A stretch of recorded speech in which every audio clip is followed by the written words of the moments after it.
Good afternoon. This is the regular meeting of the Louisville Metro Board of Zoning Adjustment to hear cases as advertised and docketed for hearing today.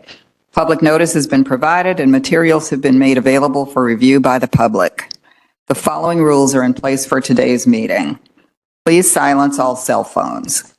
Please be courteous and respectful to the board and your fellow citizens. For those participating virtually, chat messages are not part of the record and not monitored by all members. Please refrain from sending messages to the panel. If you have any questions or would like to speak on a case, you may send messages to the host. Today's proceedings are being recorded. Anyone wishing to address the board must do so from the podium or virtually. There are time limits in effect for today's meeting. The applicant or their representative shall have no more than 15 minutes for their presentation. Other persons in favor of the application shall have a total of no more than 3 minutes per person. The opposition representative shall have a total of no more than 15 minutes for their presentation. Other persons opposed to the application shall have a total of no more than 3 minutes per person. Rebuttal by the applicant or their representative shall be no more than 5 minutes.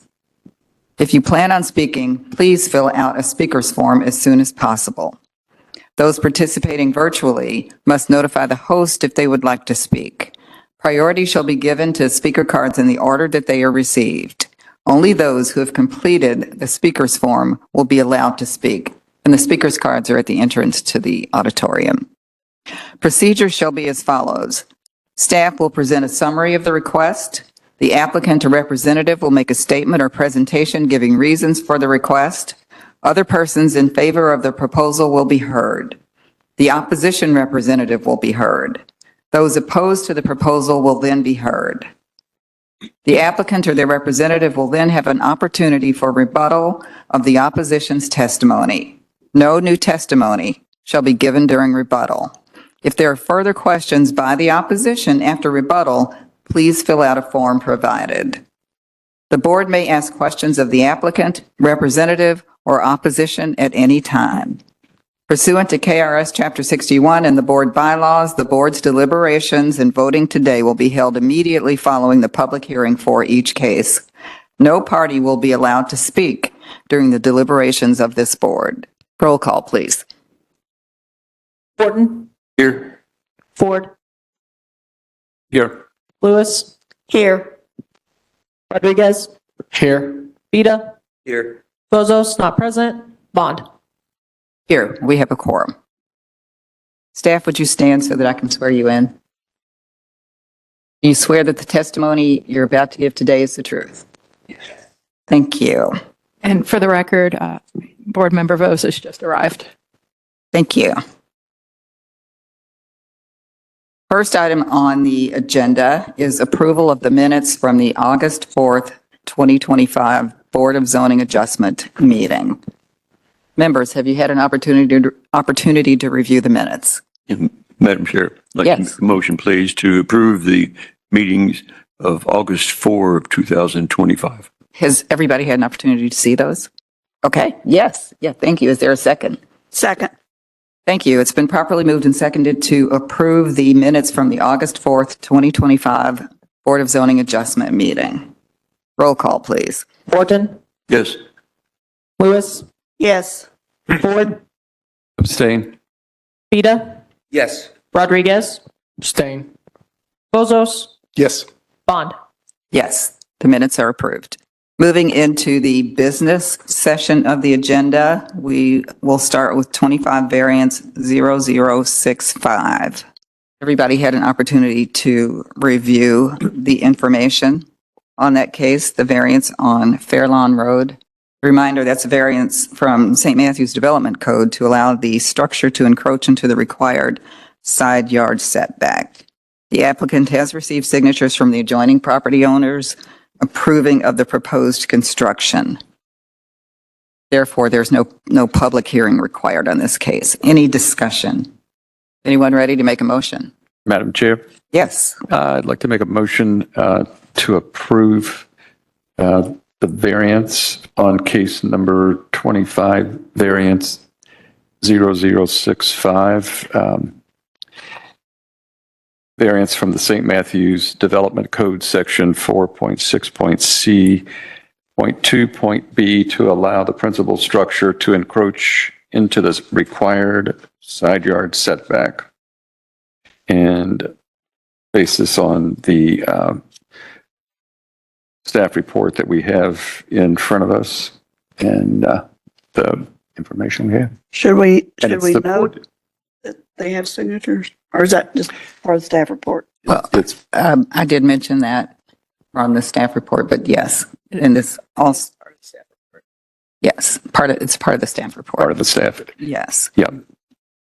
We are showing a case summary, staff report, staff findings, and staff is in favor of the project. Is there a second? Thank you. It's been properly moved and seconded to approve 25 variance 0065. Roll call. Horton, Yes. Lewis, Yes. Spita, Yes. Rodriguez, Yes. Ford, Yes. Bozos, Yes. Bond. Yes. Variance has been approved. We'll now move into the public hearing portion of the agenda, beginning with item number 3, 25 nonconform 0001. Molly. Good afternoon. Amy Brooks, Office of Planning Staff, 444 South 5th Street, Louisville, Kentucky, 40202. I will be presenting on behalf of Molly Scher, one of our associate planners. This is 25 nonconform 0001. This is a request for a nonconforming use determination for a duplex in the R5 single-family zoning district and traditional neighborhood form district. This has been forwarded to the board due to insufficient evidence to grant nonconforming rights at a staff level. The current zoning does not allow duplexes or does not permit them. Nonconforming rights nonconforming rights present within the urban service district if the subject property has been used continuously as a duplex from 1971 to the present date. The applicant provided evidence in the form of city directories, and under the staff review, we were not able to determine conclusive nonconformance for 2 dwelling units. The evidence did show a history of a duplex, so there were some newspaper advertisement articles from 1950, 1997, and 2000, in which the site had been referred to as a duplex, and then there were listings in the city directories with 2 units for several years, 92 through 93, 2000 through 2005, and again from 2016 to 2023. These are the existing conditions. So this is the front of the subject property. You can see there are 2 meters and mailboxes that are visible from the street view. Next slide. That's from when? I'm sorry, that photograph. That's today. It's current site conditions. So Okay. Okay. Thank you. So this is the evidence over on the left-hand side is that 1950 Courier Journal advertisement that I had mentioned earlier. As you can see, it was listing as a duplex. There was an additional advertisement in the Courier Journal from 2000 listing this for rent as a duplex. And then over on your right-hand side were the city directories. Thank you. Next slide. And then on the left is the zoning map. As you can see, it is in single family and it is surrounded at the corners by commercial property. And then over on the right are the existing site conditions. So staff was not able to find conclusive evidence to suggest 2 dwelling units. So there is a gap in the evidence that we were seeing. So the burden shall be on the applicant to provide evidence, including testimony at the public hearing, to determine whether or not the board can grant nonconforming rights. Next slide. So your required actions today are to approve or deny the nonconforming use determination for a duplex in the R5 single-family zoning district and traditional neighborhood form district. Are there any questions for staff? Yes. I have a question. We have an email from a neighbor expressing concern about this being rented out as a short-term rental. Does that have anything to do with our action today? No, so we are not looking at this site for a conditional use permit for a short-term rental. This is to establish the use of a duplex in single-family zoning. Do we know if there's a CUP on the property presently? I don't think there's a CUP. I think they may be going through the process Okay. or So- plan on going through the process, but cannot do so until this is legally conforming. Okay. Thank you. And could you bring back up the slide with the directory?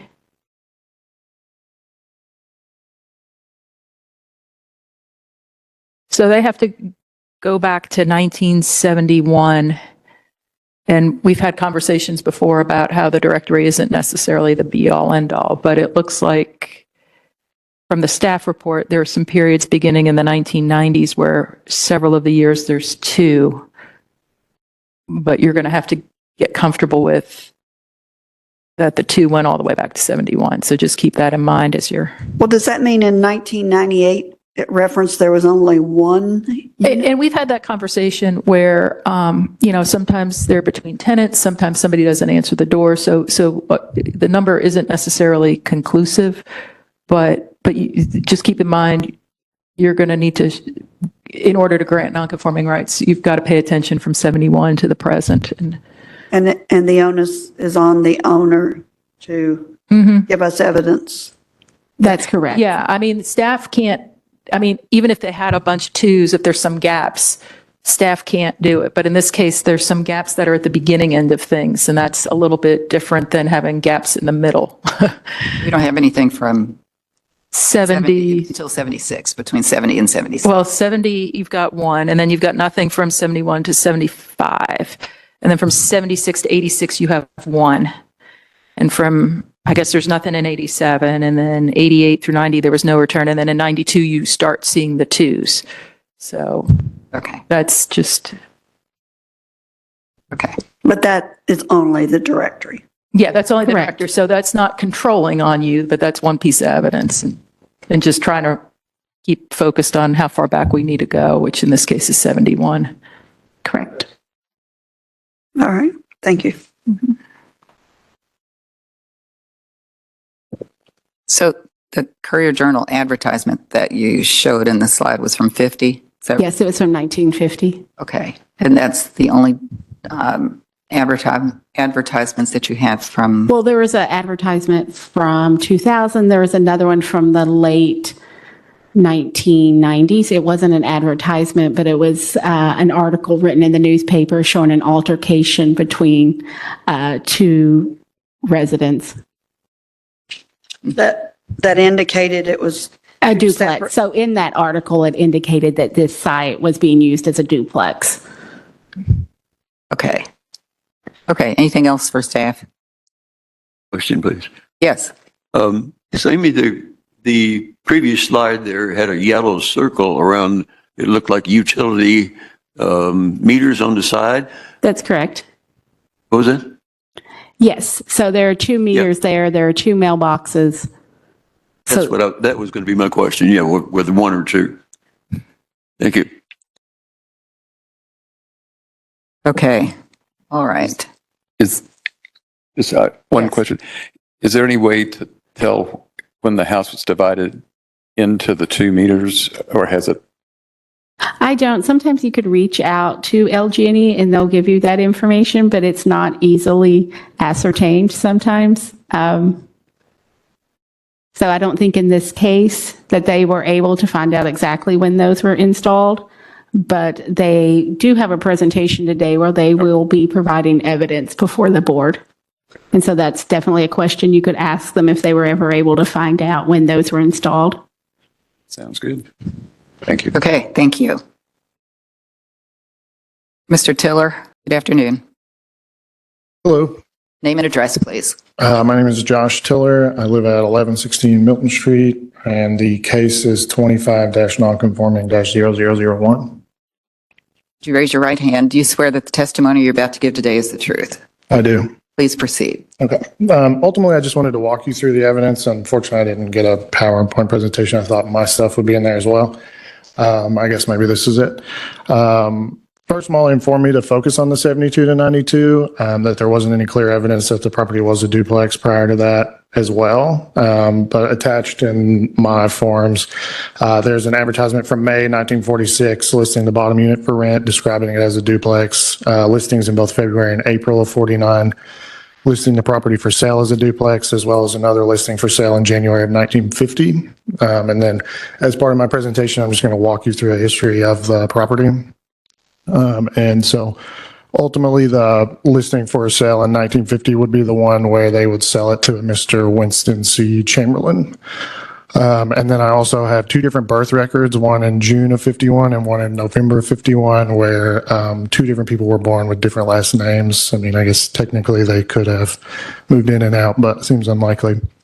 Moving on from that, in the 72 to 92 time frame, we have Winston C. Chamberlain, who I met at his property of 8,000 Osborne Drive.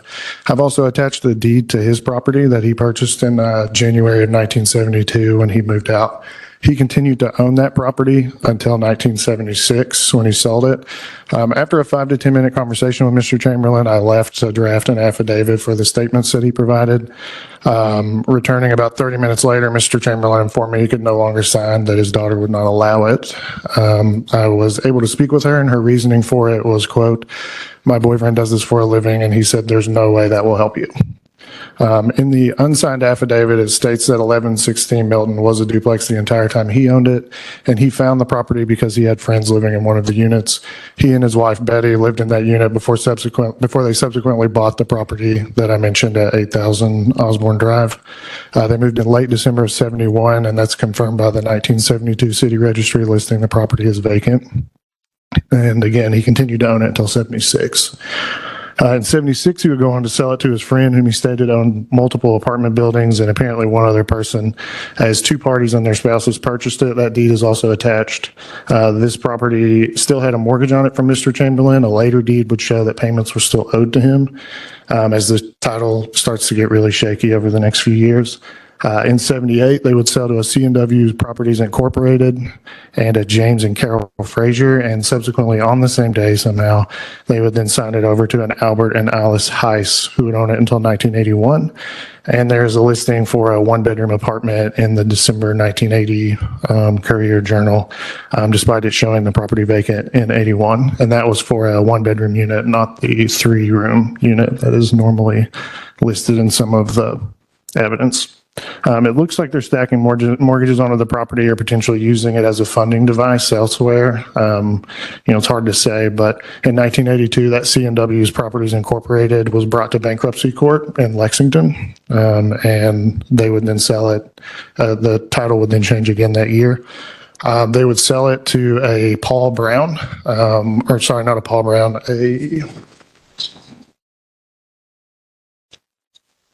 Charles Brown, who is actually the father of the affidavit that I've attached. And then Paul, he's the author of the affidavit, or not the author, but the signee of the affidavit that I provided.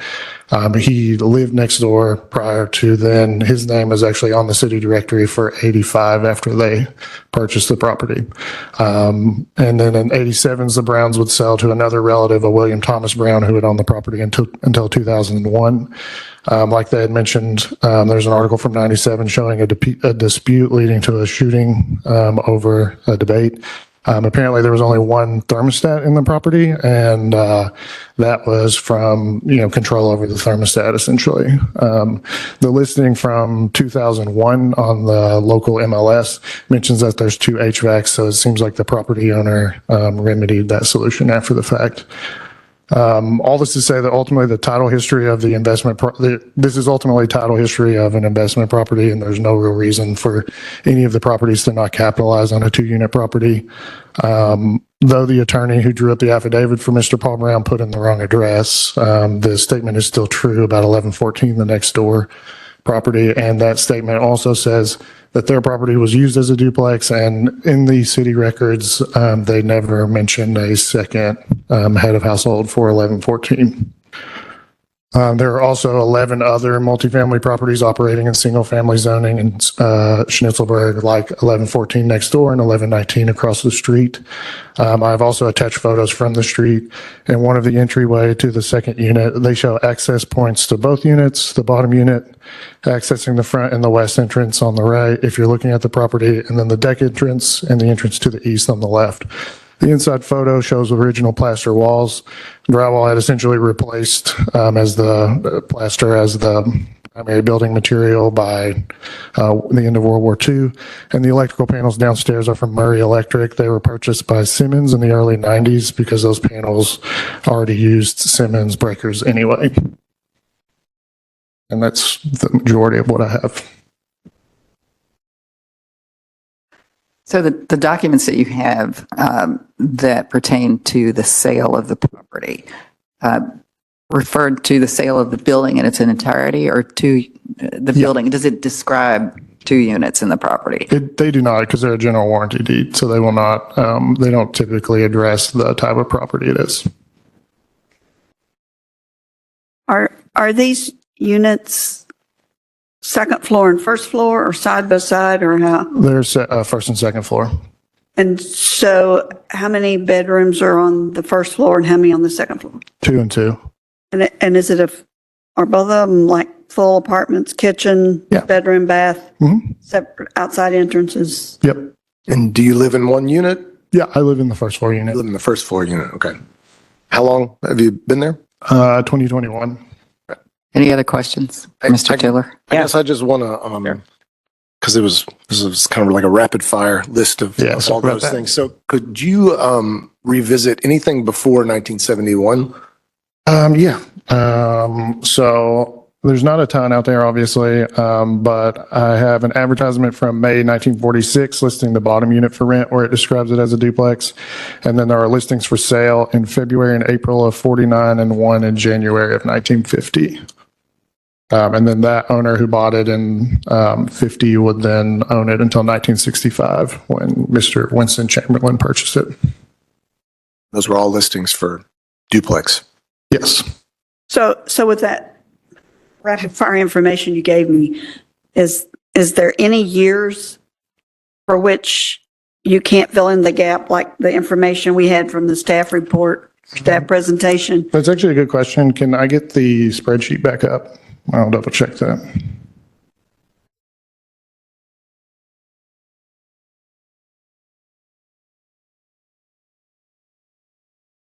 You're talking about the one from the staff report, correct? Yeah, no, this one's fine. So up until 76, I have unfortunately it's not signed, but I gave the circumstances around Mr. Chamberlain. He said it was a duplex all the way up until 76 and sold it to an investor who owned a lot of apartment buildings. And so in that general time frame, it's speculation up until 1980 when they list it for rent, where they show the 1-bedroom unit for rent.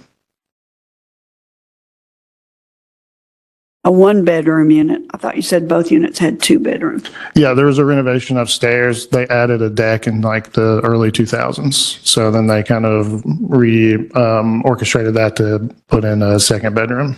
Okay. They didn't do a very good job. So his advertisement for it then was the upper floor, the upper. Correct. Okay. And was there 1 unit or 2 on the lower floor at that time? There's just one on the lower Just floor. one bed. They describe it as a 3-room, 1-bath. They didn't specify bedrooms.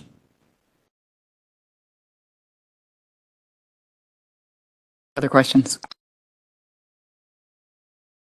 Okay, I think that's it for now. Thank you. Okay, no problem. Jessica Crum?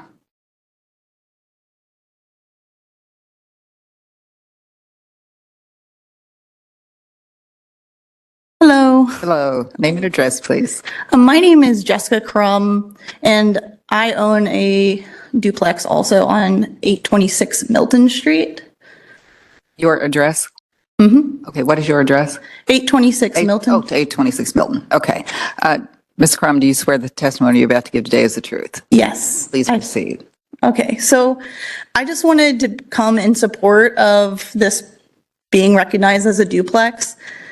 These blanket zoning single-family zoning that happened, the blanket single-family zoning that happened in the 70s really did a lot of, there wasn't a lot of research done to show that there are so many of these types of buildings that are operating in this way in these lively, thriving neighborhoods like Schnitzelburg. Without this kind of multifamily housing in our community, we don't allow for a range of types of folks to come and live in our community. I personally had a good friend live in this unit between 2014 and 2016, and they lived in the upstairs unit, and it was operating, as a duplex then. And I just feel like I wanted to come here and support because this is something that I've run into. I'm a realtor, and I've run into this many, many times throughout my career where people have had to come get these non-conforming right agreements. And with this particular duplex having the door to the second unit on the side, it would have been really difficult for somebody knocking door to door for a directory to maybe catch that person upstairs because there's 2 doors going up there. And that's really why I'm here. I'm just here to give support for this conditional use, I guess. And also to just say that I think that this kind of housing is extremely important for our community. And I know that our planning department is working on density, and I don't see why this, especially having advertisements going back to the 40s as it advertised as a duplex, would make this to me, it's a no-brainer, but that's why I'm here to offer support, so. Anything for Ms. Crum? Thank you. Thank you. All right, I have 2 speaker cards for individuals who want to speak in opposition. Michelle Maloney. Good afternoon. My name is Michelle Maloney. I live at 1118 Milton Street, which is right next door to this duplex. I've lived there since February 5th, I 2005. need to swear you in. I'm sorry? I need to swear you in. You live at 1118 Milton Street, Okay. right next door. You swear the testimony you're about to give today is the truth, Ms. Maloney? Yes, ma'am. Please proceed. I live right next door. I lived there since February 5th, 2005. It has been a duplex the whole time I have lived there. In September of 2019, I believe it was, there was a SWAT team incident with the duplex on the apartment upstairs. I had walked across the street to talk to one of my other neighbors, and I said, why are those police officers at 1114 Milton? And when I walked back over, because my son, my 14-year-old son at the time, was in his bedroom window is directly outside the entrance to this second floor apartment. He was playing his video games. Thank God I had walked across the street from my cell phone. I called him up and told him to go in the basement while the SWAT team was there. This was at 5:35. I did not get in my house until 12:22 a.m. I don't know if he said what I told him to do and go downstairs, but I was a nervous wreck. I'm shaking now thinking about it. Very next day, my son moved to his father's, and I have not seen him but once or twice since 2019. This man, when he moved in I think he said 2021, he did not inform me he was going to make this an Airbnb. This door is directly, I don't know if you all saw the picture that I had sent in my email. The door is directly outside my kitchen door. I step outside my door, there's a fence, and then there's his door, his second floor apartment door. The only entrance to this apartment, unless you take a nosedive off the second floor deck, which was built by the previous landlord, and I don't think he got a permit for that, so you might want to check into that too. In 2019, there was a SWAT team incident. Night before, I'd heard a woman scream, didn't really think much about it, wasn't really sure. A firework went off down the street. Cops came. I told the police officer it was just 1 or 2 fireworks, no big deal. I didn't realize that the scream was from next door. The woman upstairs, the man had drug her out by her hair. Cops came the next day. SWAT team, I was out of my house, displaced. When he bought the house, he decided to make an Airbnb. Didn't even bother to tell me that he was going to make this an Airbnb. I can't stand in my kitchen on a Saturday morning and make my son, when he was living at home, in my boxers, making breakfast for my son with my kitchen door open because it's right there and there's someone different every single day. I'm not in argument about him making it a duplex. If he had a tenant in there that had a 6-month or a year lease, I could get to know them. I wouldn't feel so bad about Ms. Maloney? standing there naked, Ms. half Maloney, naked. I just want to clarify. The board is here to discuss nonconforming rights, which means we have to make a decision on whether this has been a duplex consecutively from It has been a 1971 duplex to the since I present. moved in Yes, February. just want to clarify that our focus today is not on the short-term rental. Okay, well, let me make a point. The house, our block has 30 properties. 30 properties. 6 are Airbnbs. 5 are duplexes. I don't know how many are owner occupied, but I'd say that's a pretty large amount for such a small area. Parking is minimal as it is. And then people that are coming in from out of town don't know how to park. You have to pull up to the car or back up to the car. I mean, it's ridiculous. And the house caddy corner across the street from me, 1125, we all opposed the fact that she was wanting to make it an Airbnb. She bought the house. She was wanting to make an Airbnb. We all went. She had a meeting at the neighborhood little establishment. Ms. Maloney, again, our purpose is not to discuss short-term rentals. But what I'm saying is she went in through the back door and got the non-conforming thing, says she lives there 65% of the time, but she doesn't. She lives with her husband in a different property. So we've got an Airbnb across the street here and an Airbnb next door. That's within 500 feet. I didn't think you're supposed to have 2 within 500 feet. There's 6 on my block. My block is only 30 residents. So what I think I heard from you that would pertain to the nonconforming rights is that since 2005, it has I been, believe what he's going to want to do is make it a duplex and then go take the back door to get the non-conforming Airbnb, just like the woman across the street but did. from 2005, what I'm hearing from you is that you can verify that this has been a duplex. For the most part, yes. But from 2005, February 5th, there's been someone living there most of the time. The previous owner even tore my fence down, didn't even bother talking to me, and then built another fence.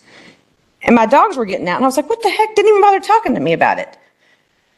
It's just this property they don't have pride of ownership. The people come in, he's going to make it an Airbnb. He's already told me that he likes the money. So is there anything else that you would like to share with the board related to the nonconforming rights? The duplex and the period of time? Question. I have more of a question than anything. Let me finish. Is there anything else that you want to share with us just related to the decision that we have to make regarding whether or not this was a duplex from 1971 forward?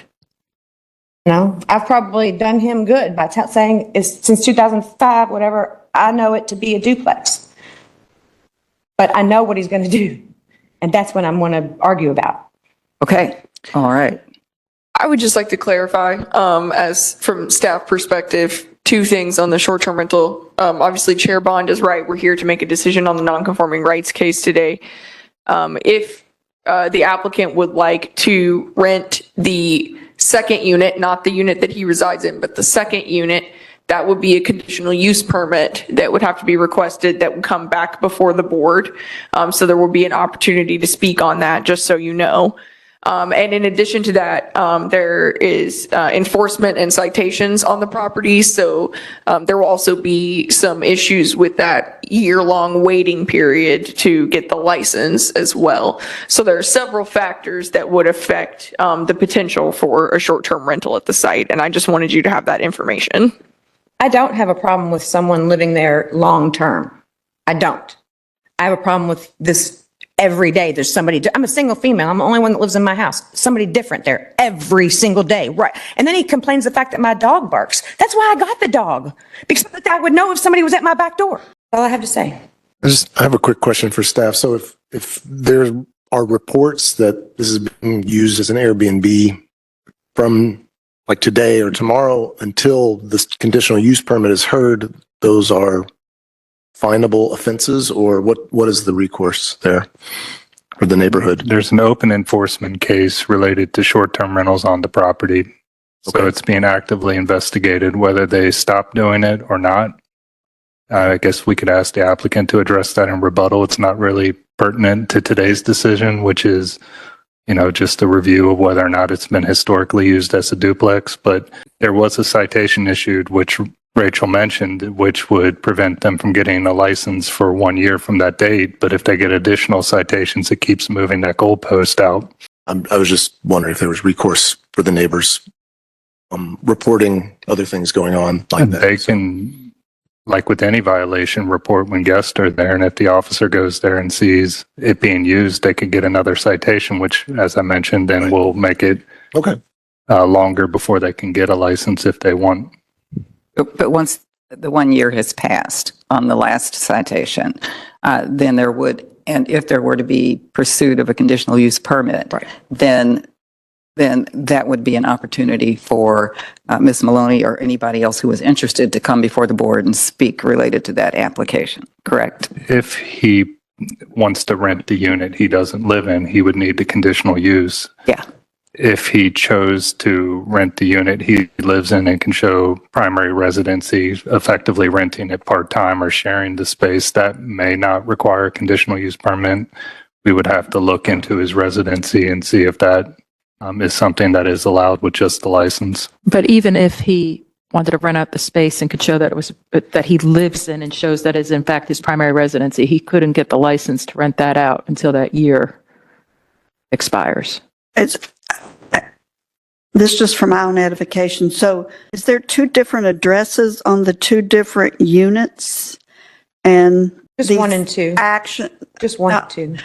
these, I need to talk to staff. These actions that you referred to, they're on the address he lives in? It would depend. So Joe's talking about if he lives in, I think the applicant stated that he lives in the first floor unit. He lives in the first floor unit, and that's his primary residency. He could get a short-term rental license when the year is expired for that unit that he lives in, not for the second unit that he doesn't live in. In order to get a short-term rental in the unit that he doesn't live in, that would require the conditional use permit. But the citations and things that are causing that 1 year are on the only address for the property? They're for the entire property. Okay. The citation doesn't indicate which unit, which it doesn't really need to because they don't have a license for either unit. So once they found it on Airbnb, that was enough. They didn't have to figure out which unit it was occurring in. So back to the photo we saw of the electric meters, do we know, is there two bills going to the same address for those 2 meters? And will LG&E do that, or do they have to have separate addresses to put separate meters? Only the applicant would be able to answer that. I believe if they're metered separately, but you can have your bill go to wherever you would like your bill to go, right? If a property owner owns an 8-unit complex, but they want to pay the LG&E bill for that all 8 units, then they can have all of those sent to them. So it's kind of up to the owner But it usually, how that wants to be. I thought the bill processed. had the service address on it and where the bill's mailed address. I can't answer that. I'm not sure. Perhaps the applicant would know. Because I would think 2 separate meters is pretty heavy evidence it's a duplex. And I think the discussion though was we're not sure when the 2 meters went into effect and it's really not possible. A lot of times on these, LG&E doesn't go back, tends not to go back. I think in previous conversations, it's been like if you try to go much past 7 years, I think that's They don't come up have- before. If you're trying to go further than 7 years, LG&E just doesn't have the records to go, yes, the meter was installed 10 years ago, or yes, the meter was installed 20 years ago. So it's just kind of a Well, you guess. probably had to do some significant wiring to put in a second meter if it used to only be 1. But yeah, I understand. Yeah, I own a duplex like that. If you have 2 meters, regardless if it's just one property, you're gonna have 2 different, like either number 1, number 2. So So you can tell which meter's which, but it Yes, doesn't necessarily have a different street address. now the street address will be the same and the same number of the house, but it will have unit number 1 or unit number 2. And I had the same experience with the duplex, living in one and renting the other. It was the same address in 1 or 2. But it was 2 different meters. Yes. And electrical services, gas and electric. May I ask a question?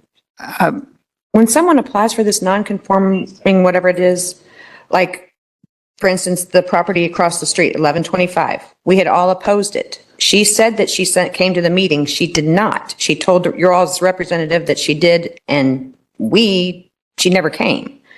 She did not put one of those signs in the front yard like Mr. Tiller did that says there's this meeting here, on such and such date, such and such time. She just all of a sudden became an Airbnb. I didn't know she was an Airbnb. I thought our opposition meant it was squashed. It wasn't until a few weeks ago or a month ago that I realized it was an Airbnb. Yeah. Why did she not have to put one of those signs in the front yard? And I don't know whether there was a sign in the front yard or not. That is something that I would suggest that you follow up with staff on, just to get more clarification. But, just because somebody shows up and speaks in favor of or in opposition to, does not necessarily mean that that's the only evidence that staff will consider and make a decision based on. So if I were you, I would suggest that you follow up with staff on that. Okay. Thank you. All right, Ms. Lewis. Joy Lewis, 1125 Milton. Thank you, Ms. Lewis. Do you swear the testimony you're about to give today is the truth?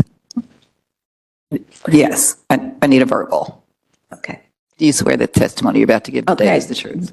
We live in a neighborhood. Miss Lewis, I just need a verbal yes. You Yes. swear. Okay, please proceed. We live in a neighborhood. We all invest in our property. We want to have a neighborhood vibe, but when you have all of these strange cars and strange people walking up and down the street on a regular basis, it's becoming less and less like a neighborhood. We want to keep our neighborhood because we love it. And 6, whatever you want to call them, multi-use properties, and some of them are Airbnbs, I think it's too many for our small block. So, Ms. Lewis, do you have any evidence for or against, or can you speak to whether this property has been a duplex and when it was used as a duplex? I believe it has been a duplex. And like Ms. Maloney stated, there was a SWAT situation there not too long ago. So that was 2019? That was 2019 is what yes. I can't remember. But Okay. this gentleman did not live there when that happened. All right. But it's just these people backdooring and going and getting these conditional use permits that neighbors are totally unaware of. If we had had the chance to have known that some of these were going to become Airbnb, we would have been here and we would have opposed it. So I feel like the staff on the zoning board is not doing what needs to be done on these non-conditional permits. And there are ways to be notified and informed about what's proposed for a conditional use permit. And How? staff can address that, but there is. I have talked to the staff several times. I've talked to my representative, and Jennifer agrees with me because she lives over in my neighborhood. And it just doesn't seem to matter what we think. And I just feel like you need to take in consideration the neighbors of these properties when you are issuing these. And we do take that into account. The board does, and staff does as well. So I would suggest, again, that if you've got a concern about the notification process or need clarification on it, that you reach out to Ms. Brooks, Amy Brooks, who testified today, or to staff about that process and make sure you know where to look, that kind of thing. And so something that you else get need that to information. Okay, something else you need to consider, most of the residents on my street park on the street. But what you're talking about is the conditional use permit for the short-term rental. That's what Yes, we and need to those talk people, about. What whoever- we need to talk about today, let me finish, is related to the duplex. If this is pursued as a short-term rental, then you've heard from staff, there will be an opportunity to come back and speak to that and make sure that your concerns are heard. But it will be at least one extra car, maybe 2, that will be on our street. All right. If it is a duplex. Thank you. Thank you, Ms. Lewis. I'm sorry, did she say how long they've lived there? She and her husband, the Yeah, Lewises, Ms. Lewis, we do have a question. I've lived there 10 years. 10 years, so 15. 2015. Yeah. Uh-huh. And you testified that it was a duplex that entire time? Just a duplex? It was a rental. I don't know about. Yeah, testify from back there. All right. So a testimony would have to be given from the podium. So, yeah. Did you want to pursue that question? Up to you. All right. Thank you. I've lived there 10 years. 2015. And I don't know about terminology, but I know that there was a rental. There was somebody upstairs and somebody downstairs. Thank you very much. Okay. All right. Those are all the speaker cards I have unless somebody is online. So at this point, the public hearing is, oh, yes, rebuttal. Rebuttal. All right. Mr. Tiller, are you going to speak in rebuttal? Do I need to reintroduce myself? Okay. No. Yeah, ultimately, I just want to apologize to Michelle. I had no idea that she had experienced anything like that. That would have been something good to bring up. I would have definitely been more sensitive with her in regards to how that property was handled. That was my first time learning that today. And then speaking on that, I didn't own the property in 2019. I can't attest to what any of the tenants did or how they were placed there. And ultimately, I've never seen the person who came and testified at 1125 who wants our neighborhood to be super neighborly, but we've apparently never met or spoke or, conversed at all. And then as far as the cars on the street, I mean, if it's a duplex, it would be the same number of cars. Honestly, the Airbnb usually provides one car instead of two. I usually have about a 75% occupancy rate. So about 25% of the time, no one would be living there. That would actually reduce the number of cars on the block.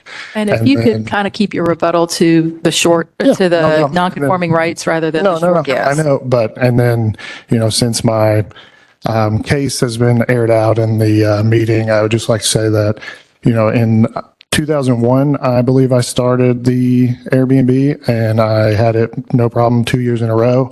I'm honestly sure what happened. I forgot to renew the registration the third year. Come the fourth year, I did it on time. Had I registered the previous year. And it was only then when I came forward and tried to register the property that I learned someone had reported it for being an unlicensed Airbnb. Okay, Mr. Tiller, we've heard from council that you need to keep your remarks related to the non-conforming Sure. I rights. don't have anything else. They pretty much said everything. Thank you. All right, you've heard testimony in support of and in opposition to the granting of non-conforming rights. Public hearing is now closed. We are in deliberations. You've heard testimony again from those in support and in opposition. You've had an opportunity to review the staff report. Does anybody have any thoughts on the information you've been provided?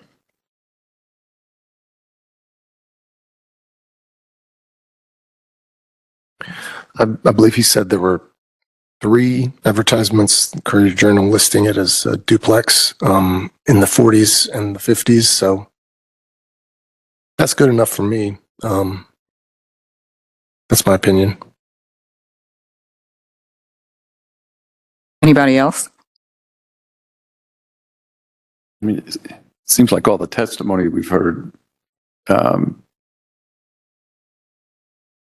would indicate that it's been a duplex for the years that they have been living next door or so from 2015 for the last 10 years and then it seems more than likely it's been a duplex all the way through. But And I mean, so what you have is you have the staff report that gets to a certain point, and I think the neighbors in opposition fit that same timeline. And the question at the beginning was, can you get back to 1971? And the applicant has provided additional testimony from things and prior owners he's talked to. And so it's the board to decide whether or not that's sufficient evidence for your purposes to to get you comfortable with saying it has nonconforming rights dating back to 1971. But if you move to approve, I would base it on the staff report and the additional information provided by the applicant. Just a question of whether you all believe that checks enough of the boxes for you. I haven't heard any evidence that would convince me to the contrary. It seems like. And we did that in a convincing prior motion recently where we said that there was evidence to support and there really wasn't any evidence to suggest a different use during that time period as well. And that's what you're saying? Correct. Okay. I mean, even if, I guess, the upper floor sat vacant for a period of time, it doesn't mean it still wasn't a duplex. And there's been no evidence that there was changes to the structure that made it a non-duplex. And there's plenty of evidence it was a duplex. As Mr. BOZA said, we had clear evidence back in the 50s, late 40s and 50s. So I'm comfortable that it meets the non-conforming rights. And we also heard the testimony from Ms. Maloney, the fact that it was a duplex from 2005 Right. going forward. Yes. Anybody else? Thoughts? Okay. All right.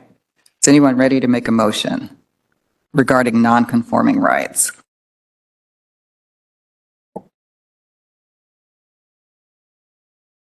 Madam Chair, Yes. I'd like to move on case number 25, non-conform 0001 from the Milton Street Duplex, 1116 Milton Street, that we find that the non-conforming use of a duplex in the R5 Single Family Residential Zoning District and Traditional Form District is granted. Is there, based And on, that's based on the staff report and this subsequent information that we heard from members of the community and our board discussion. is there a second? Board. Thank you. It's been properly moved and seconded to approve non-conforming rights for 1116 Milton Street. Roll call, please. Horton. Ford. Yes. Rodriguez. Yes. Lewis. Yes. Vita. Yes? Bozos. Yes. Bond. Yes, non-conforming rights for the duplex have been approved. Number 4 on the agenda, 25 non-conform 0008, Ramonia. Hello, Amy Brooks, Office Planning Staff. The applicant is requesting a continuance to September the 8th because of an extenuating circumstance, and he will not be able to be here today. And so in these non-conforming cases, the onus really lies upon the applicant to provide additional testimony where staff cannot grant conclusive non-conforming rights. We need Was there a request for a continuance? Yes, till September 8th, you said? yes. Madam Chair, I'd like to make a motion that we continue case 25 non-conform 0008 to our September 8th meeting of BOZA at the request of the applicant. Is there a second? Second, Bozos. Thank you. It's been properly moved and seconded to continue 25 non-conform 0008 to a date certain, being September the 8th, Board of Zoning Adjustment meeting. Roll call, please. Horton. Yes. Lewis. Yes. Ford. Yes. Rodriguez. Yes. Vita. Yes? Bozos. Yes. Bond. Yes, the continuance has been approved. Thank you. Next on the agenda, 25 variance 660066. Zach, is Zach presenting today? What did you do? I think Zach did not know that the last case was going to be continued. Okay. He, You thought he had time. okay.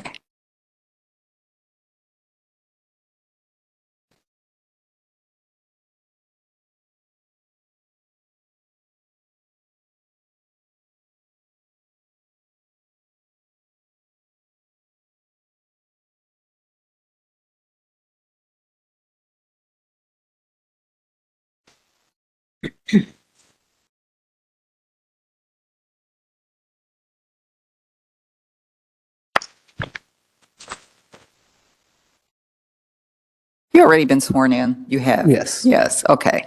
Zach Schwager, Office of Planning. This is a variance request for a fence in the street side yard setback. The requirement is 42 inches. The request is 60 inches for a variance of 18 inches. It's in the R5 Single Family Zoning District in Traditional Neighborhood Form District. It's approximately 1/10 of an acre on the southwest corner of West Lee Street and South 22nd Street. The applicant proposes to enclose the private yard area, accessory structure area, and a portion of the principal structure area with a chain link fence. And on the other sides of the property, that height is permitted by right on the side and rear yards. This is the aerial of the proposal. So you can see the highlighted section. That is the proposed 5-foot fence, extending a little past the principal structure and into the rear yard. This is the zoning of the subject property and area. Sure. It goes a little past the front of the house. The highlighted portion is just to make it more visible. So it would, and the applicant can speak to that more specifically, but according to the site plan, the fence would extend a little bit past the front of the principal structure area, which is what part of the request is for the street side front yard height requirement. Well, is there a fence in the front yard? Not currently. So it will enclose the side yard, the street side yard area in terms of the location on where it will end on the front yard part. I think asking the applicant would be a good idea. That was just what was drawn in on the site plan that was submitted. But it would require the same variance request if it were to extend into the front yard. You're welcome. This is the zoning of the subject property and area. Next slide, please. This is the aerial photo. Next slide, please. This is the front of the subject property. That's the property on the left on the corner. Next slide. This is looking east. So the subject property is to the right there on the corner. And this is across West Lee Street and looking west. And this is, if you were to take a right on South 22nd, this is a corner lot on South 22nd that has a similar type fence. And staff finds that it has been justified based on staff's analysis and the standard of review. Most importantly, it will not obstruct vision for pedestrians and motorists with it being a chain link fence. And then the other portions of fence requirements are met in the land development code. And I can answer any questions if there are any. Other than the one you showed in the slide that do exceed the height limitation.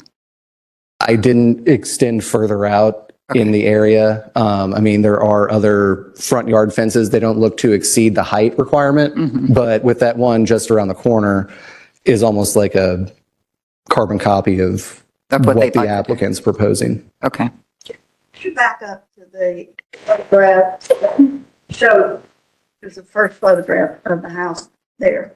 So it's the one to the right has a fence all the way across the front. Does not appear to be. Right. Yeah, that looks to meet the requirement, 42 inches. I mean, I'm just kind of estimating, but that looks to be 3.5 or less feet. So it's the fact, it's the height that's the issue. Correct. Correct. But then the one that looked like it had 5 feet, which is the next. This one, that looks like a 6 foot. Is that?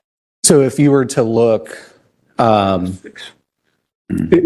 go south on 22nd, so yeah, if you went south on 22nd, right there, it's that corner lot, right? Yeah, just, well, actually to the east across, you could actually see it, sorry.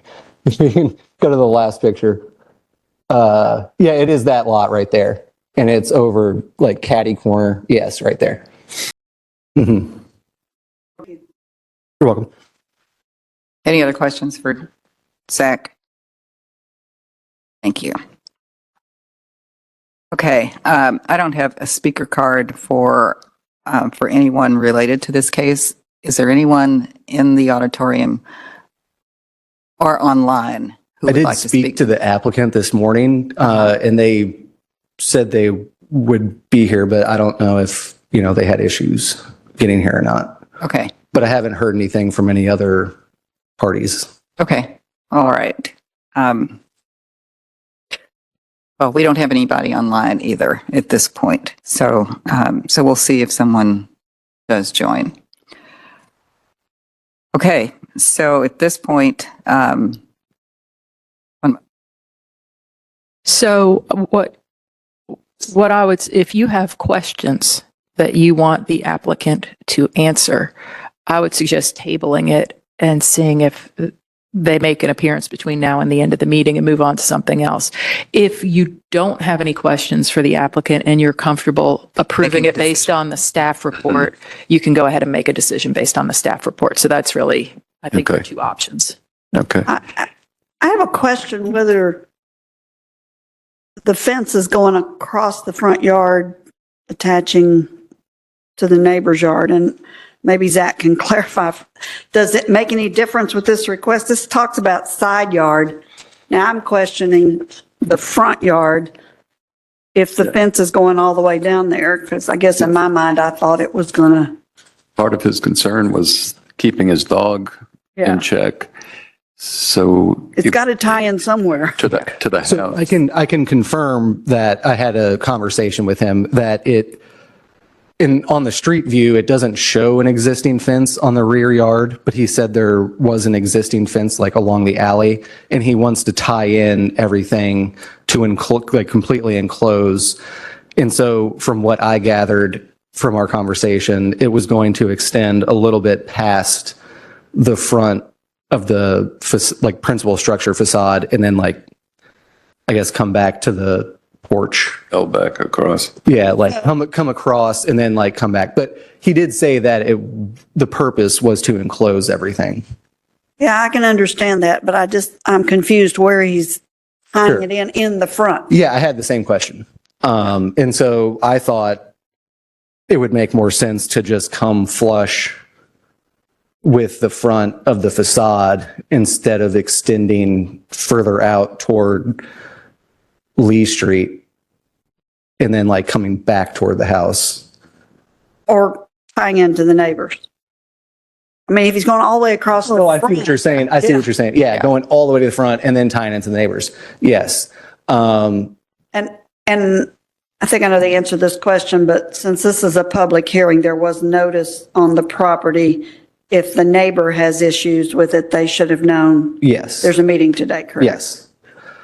But that is a good question in terms of where it's tying in. But like I said, from the conversation, he wanted to extend it a little bit past the front of the house and then come back. But if he goes all the way to the corner and across the front and ties into the neighbor. That wasn't indicated. And I mean, I don't know, just looking at it, having that. It'd be a height difference. It would just, I don't know, that would just seem odd. And then they would need. He'd still have to contain his dog on the interior side between is the neighbor. Is that a different request? Because this says side yard. You want to I got table the it? side, but if he turns and goes past the structure. Right. All the way out to the street and over and ties onto the neighbor. That's not still a side yard, is it? It would be front, but the requirements are the same. So that could be, and Laura, I don't know if you could, that could be I think our concern is we're not clear on whether he also needs to be requesting a waiver, a variance in the front yard. Even though it's the same, it's still. But it's a different request. Right. Can I That's make what a- I'm trying to get at. If he's tying right into the house and not going past it, this seems. I think that sounds like that we need to hear from the applicant. And so because of that, I think we want, Laura can give you your options, but I think either continue to the end of the agenda to see if the applicant shows up. And then if still doesn't show up, can continue to The next meeting. Or you can just go ahead and continue to the next meeting. My recommendation would be to table it until the end of the meeting and see if the applicant shows up. Okay. We have a motion. Yeah, motion. Motion, yes. Yeah, just the Madam Chair. motion to table in a second is what we need. Go ahead. I'd like to make a motion. Please proceed. Okay. Regarding case 25-variance 006, is this the right one? Yes. Yes. Yes, 66. 66. Regarding the request for the variance on the fence height, I make the motion that we table the case for the remainder of today. You just table it, and then, Just table. and then when we get to Then the we end of can- the agenda, we'll untable it and either hear it or untable it and continue it to a different date. So we just need a second on the motion to table. Okay. Second. Thank you. It's been properly moved and seconded to table the remainder of the discussion on 25 variance 0066 to allow the applicant time to propose testimony, deliver testimony on this case, and answer questions. And we need a vote. Vote. We need a roll call, please. Horton, Yes. Ford, Yes. Rodriguez, Yes. Lewis, Yes. Vita, Yes. Bozos, Yes. Bond. Yes, we're tabling the discussion. All right. Next item is 25 variance, one moment, 0069 Melwood Avenue. Zach Schwager with the Office of Planning again. This is a variance request for a rear yard setback encroachment.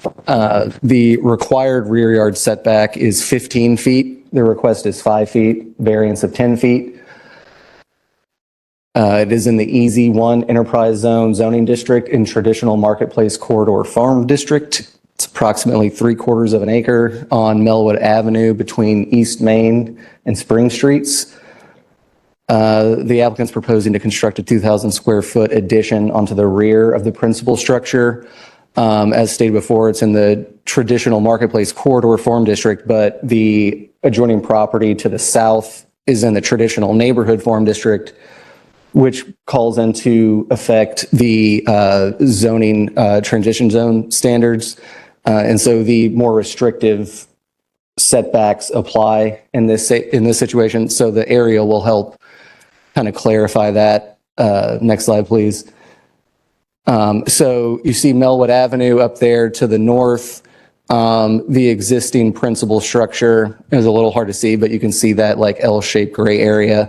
The proposed addition is to the bottom of that, with the highlighted portion is the encroachment. This is just a zoomed in portion of that. Again, variance area, the yellow area there. Next slide. This is the zoning of the area. You can see that there are quite a variety. Next slide. And again, just a zoomed in aerial, you have self-storage to the south. And then this really this angle shows where the addition would go. The adjoining property to the south kind of gives you a good idea of what that would look like on Melwood. Next slide, please. And staff finds that it has been adequately justified and meets standards of review. And, the proposed addition will not adversely impact adjoining property owners or residents. And the required actions are to approve or deny the request. Is this located where? Is it close to the interstate? It is. So it's just west of Lower Brownsboro Road, where Brownsboro and Melwood intersect. So you have the railroad. It's Butchertown, essentially, like South Butchertown. But then you have 64 relatively close. Is that white area 64? Okay, I got it. Okay. Any other questions for Zach? All right, thank you. Is the applicant or the applicant's representative in the courtroom? Good afternoon. Hey, good Name and afternoon. address. Name and address, please. Mike Wright with Land Design and Development, 503 Washburn Avenue, Louisville, 40222. Thank you. Mr. Wright, do you swear that the testimony you're about to give today is the truth? Yes. Please proceed. All right, thank you. All right, I'm here representing Sinorama at 1430 Melwood Avenue. They're the business that's operating out of the building today and asking for a variance for the building addition to encroach into the rear yard setback. Next. Here's an aerial showing the site. As Zachary pointed out, there is a storage business behind us. Everything to the south of Melwood Avenue is the EZ1 district, and we are split between the traditional marketplace and the traditional neighborhood. To the north, there is that mix of R6 and M2. As well point out, as you can see from the storage units to on the south side, their buildings come right up within 3 feet of the property line. Next. And a little larger aerial, yeah, you see where 64 is just to the east. You got kind of wider angle here of the other businesses around the site and the strip of residential that's across the other side of Melwood. The addition is on the back of the building. So, you know, that view from Melwood that we we're seeing earlier, a lot of it would be blocked by the cars in the parking lot. This area is pretty much the only spot on site to do an expansion for the building on the backside, so it does not impact any of the use of the building or the parking and driving around the site today, so that it is out of the way there. Since we are in this transition zone from traditional marketplace and traditional neighborhood, if we did not have that transition zone, the setback would be 5 feet. So this just takes it to that if we were not in the transition zone. And next, please. All right. And again, it's just a slide of the site plan showing that area where we're encroaching into the 15 feet up to 10 feet. And Scott, that's it for my presentation. If you have any questions. Questions for Mr. Wright? Don't believe there are any at this time. Thank you. All right. Thank you. I only have the one speaker card, so since there's nobody else signed up to speak, I'll close the public hearing. We'll move into deliberations on 25 variance 00669. It's a variance to allow the building addition to encroach into the required rear yard setback. And you've got a copy of the staff report that discusses the variance. You've heard the testimony. Are there any questions or is there any discussion? Or is anyone ready to make a motion? Yeah, please. Madam Chair, I'd like to make a motion for case number 25 variance 0069, that we grant the variance from the Land Development Code, Section 5.7.1.b.2, to allow a building addition to encroach into the rear yard setback. And I base this request for approval on the staff report, staff findings, and the the testimony we've heard today from staff. Second Horton. Okay, it's been properly moved and seconded to approve 25 variance 0069. Roll call, please. Horton, Yes. Lewis, yes. Bozos, Yes. Vita, Yes. Ford, Yes. Rodriguez, Yes. Bond. Yes, Mr. Wright, the variance has been approved. Thank you.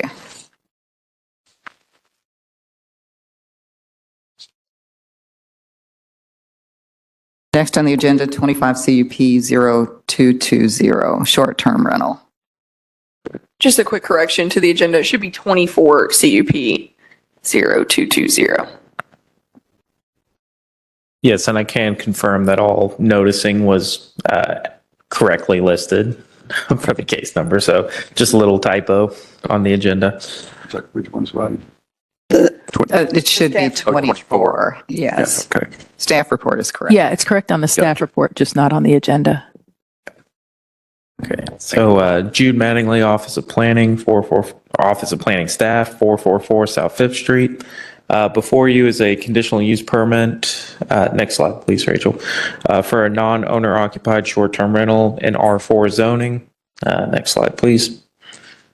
Subject site is zoned R4 within a neighborhood form district, contains 0.58 acres.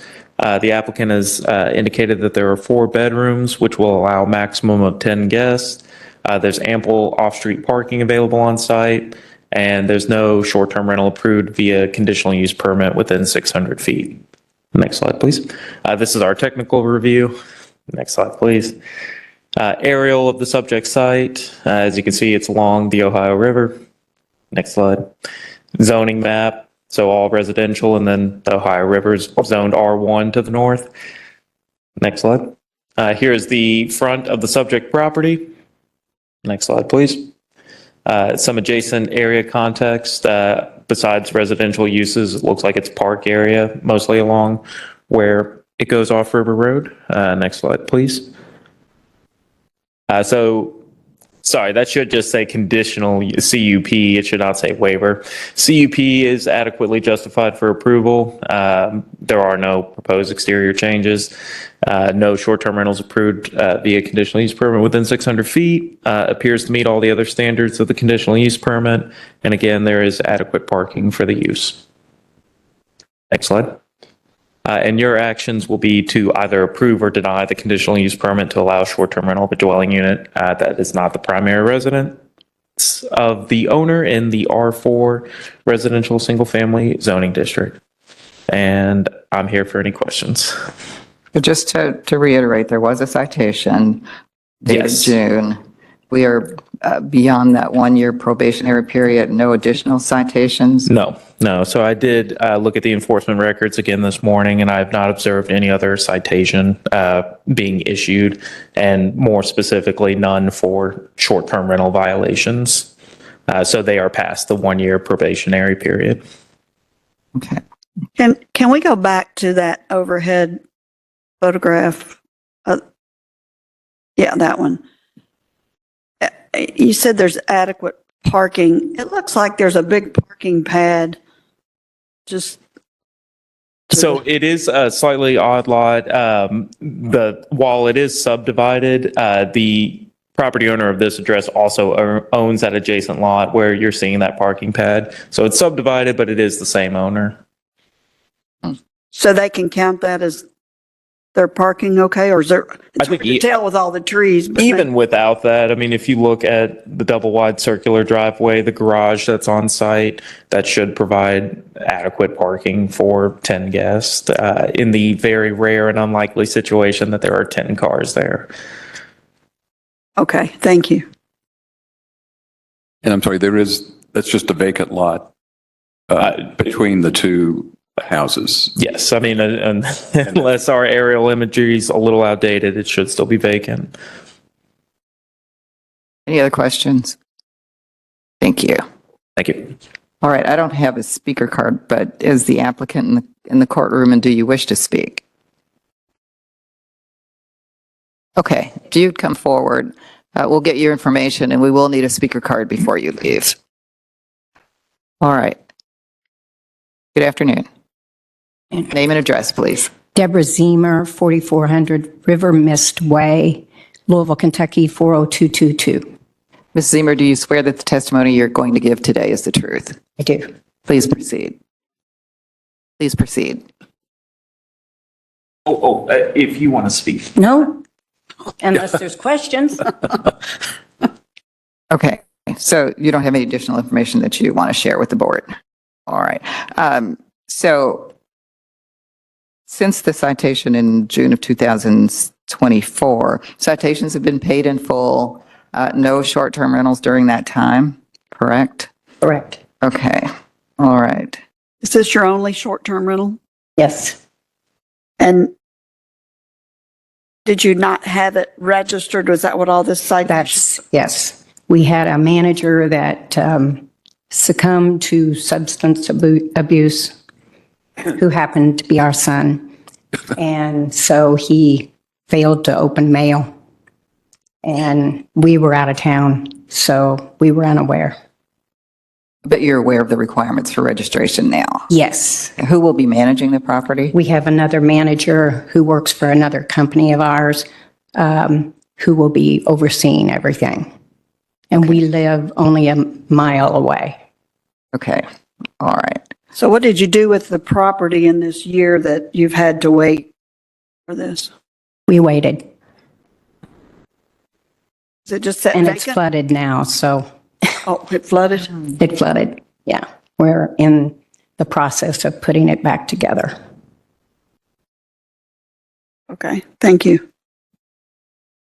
Okay, any other questions for Ms. Zemer?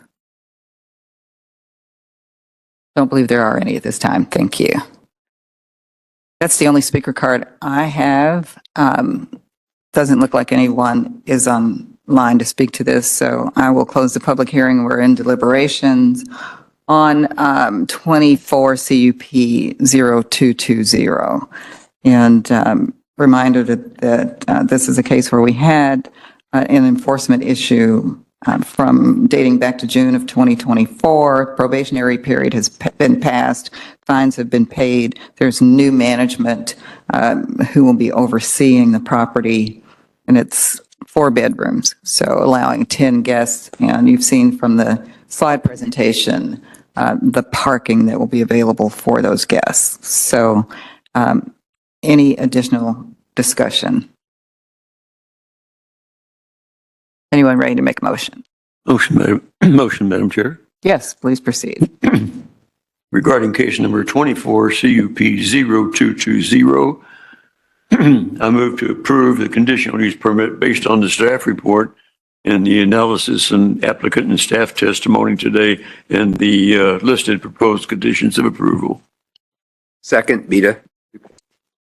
Thank you. It's been properly moved and seconded to approve 24 CUP 0220. Roll call, please.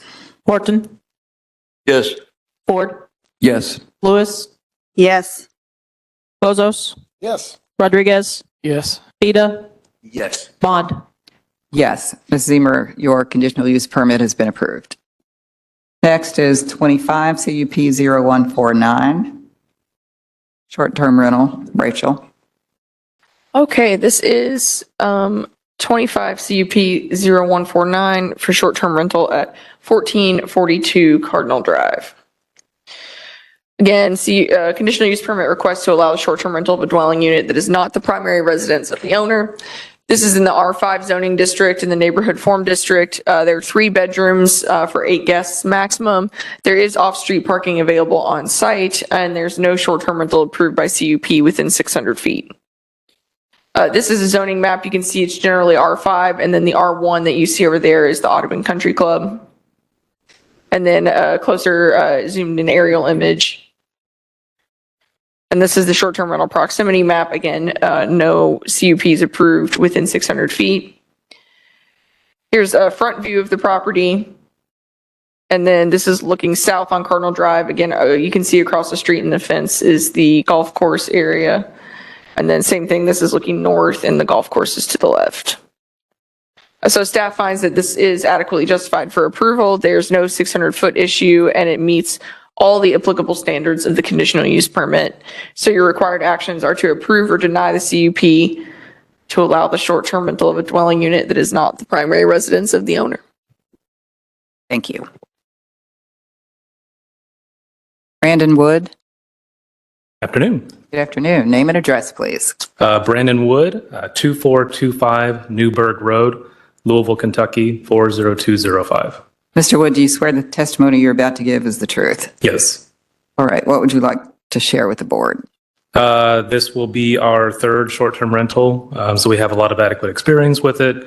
We do set house rules, so there's no issues with neighbors. We had one person show up to our neighborhood meeting, just expressing that they live next door and want to make sure that the rules are enforced, which they are, and we have a lot of experience with. You will be managing the property yourself? Is that Yes, correct? both my wife and I. Pardon me? Both my wife and I. Okay. All right. And you live how far from the property? 7 minutes, 5 to 7 minutes. Depends on how fast I drive through Joe Creason Park. All right. So you're well aware of, given the fact you've got other rentals, of the registration requirements? Yes. Okay. All right. I believe that's all the questions that I have. Is anybody, and so parking, there is a driveway. You can park cars in the driveway, and you have a garage. Correct. The garage wouldn't be accessible to guests or anything like that, just because it would just be an open space. I'd prefer to not have people deal with the remote and that whole process and potentially just losing that. So they'll have 2 spots in the driveway in front and then 1 spot in behind. So there'd be 3 spots that would be available in the driveway for the guests. Okay. Okay. That's all I had. Does anybody else have anything for Mr. Wood? Don't believe there is anything else at this point. Thank you. Cool. All right. That's the only speaker card I have. Is anyone online to speak to this? No. So I'll close the public hearing. We're in deliberations on 25 CUP short-term rental on Cardinal Drive. We have conditions on page 7 of 7. We've heard from the applicant. We've got a copy of the staff report to this. There are 3 other short-term rentals that the applicant owns and or operates. No 600-foot issue related to this. The applicant stated that they are aware of the registration requirements. 1 person showed up at the neighborhood meeting. Given that information, is there anything else or any other discussion? Madam Chair, I'm ready to make a motion. Please do. There's no discussion. Thank you. With regard to case number 25 CUP 0149, location 1442 Cardinal Drive, I move that we approve the conditional use permit to allow short-term rental of a dwelling unit that is not the primary residence of the owner. I base that on the staff report and the testimony heard today. I want to bring attention to the conditions on page 7 of the staff report, that there will be a maximum of 8 guests allowed. Is there a second? Second. Forward. Thank you. It's been properly moved and seconded to approve 25 CUP 0149. We're ready to vote. Horton, Yes. Ford, Yes. Lewis, Yes. Bozos, Yes. Ida, Yes. Rodriguez, Yes. Bond. Yes. The conditional use permit has been approved. We have 2 other cases on the agenda for transitional housing. I suggest that we take a break, 10-minute break, and we'll rejoin in 10 minutes. Yes. All right. We are in session. We are going back to number 5 on the agenda, 25 Variance 0066. And you recall we tabled that discussion for the applicant to provide testimony to the board. So we will need a motion to untable so that the applicant can testify and we can move forward. The applicant is in the courtroom. Is there a motion to untable the discussion? I'll make a motion to untable case 25 variant 0066 so we can hear from the applicant. Is there a second? Second, Beta. Thank you. It's been properly moved and seconded to untable 25 variant 0066. We're ready to vote. Horton, Vote. Yes. Rodriguez, Yes. Ida, Yes. Bozos, Yes. Lewis, Yes. Ford, Yes. Bond. Yes, we are going to continue to discuss the discussions on 25 variant 66 with Mr. Bell's testimony. Good afternoon. Hey, I know. Name and address, please. Name and address, please. Oh, Charles Bell, 2100 West Lee Street, Louisville, Kentucky, 40210. 2100 West Lee. Okay. All right. Mr. Bell, would you raise your right hand? You swear that the testimony you're about to give today is the truth? Yes. Okay, please proceed. What would you like the board to know about about your application for the fence? We had some questions about the fence height, where the fence would tie in, whether it would tie into your neighbor's fence. So if you could talk a little bit about the layout of the fence, that would be helpful. Yeah, it'd be a 5-foot fence going along that line right there. And then you see the front where it goes across to the neighbor's fence. where it goes across, it'll be a fence like going across there too. If you're facing it to the right, then there'll be a little gate right there, going up to the house and connected to the neighbor's fence, which I've already talked to the neighbors and the owners. They said they was fine with that because we had some other issues with a tree that was in the back, and I had them cut down because it was splitting between mine and theirs. So I just wanted to pay and got it cut down. So I told them about that. They said it was okay with me tying into their fence because they have a fence already right there. Chain link fence was right. I was going to tie into theirs and just come across and straight to I already put one up in the back. The city lady came by and she said the height on that was fine. So she said it wasn't an issue with the one in the back. I put a chain link up in the back, with a swinging gate. I plan on putting a garage in the back too. Okay, so you'll have a 5-foot fence in your side yard and in your front, and in the front it would connect to the neighbor, tie into the neighbor's fence. Yes, ma'am. Okay, all right. Questions for Mr. Bell? Will this make your yard completely fenced? Then is there a fence between your neighbor where you're going to connect and on the street? Is there a fence between the side yards going from front to back already? Yeah, there's already a fence in between my neighbor's house going straight back. Okay. But I've already talked to the neighbors. I plan on tearing that down too, just to make it more privacy. They help me with that too. We splitting the cost on that, but it is already an existing fence going along the side of the other side, between both houses. Okay, gotcha. Chain link fence? Yes, it's the chain link fence. Okay, and so is the fence around your property going to be 5 feet all the way around? It is, but in the back it's 6 foot. Like the back against the alley? Yes. Okay, but 5 foot down both sides, the street side and between you and your neighbor, and 5 feet across the front, Yes. tying into his fence. And his fence is not 5 feet. Yeah, his fence is not 5 feet, correct? It's 4. 4. Only in the front. Okay. And so your testimony is he's okay with you tying your Yes. fence, even though it's taller? Yes, because like I said, we already had discussion about it was a tree that was in the backyard, and we didn't know whose it was. It was half in my yard, it was half in his yard. So I just cut it down and spared the cost. And we talked about splitting the fence between the middle of each houses. We're gonna split the cost on that, and then I just want to connect to theirs. I just have to put a little extension piece when I pop their cap off, a foot, just a little extension piece where it can go down where I can connect to it. And it's chain link? Yeah, yes, ma'am. It's chain link. It's not privacy. It's chain link all the way around. Just because, the only reason I'm asking for the chain link to go up another foot is because I have large dogs. I don't want them getting out. German shepherds. I don't want them jumping the fence. I just want to secure them and my property. So question for the attorney. Well, I'm trying for staff, so does he need a separate variance if the front yard's going to be 5 feet? Our opinion is he would need a separate variance. I will note that the notice that went out said front and street side yard, so it was noticed for you to make a decision on the front, even though the staff report is specific to the street side. Correct. So you would probably need to expand your findings beyond just the staff report to include findings for the front yard if you want to make a decision on that.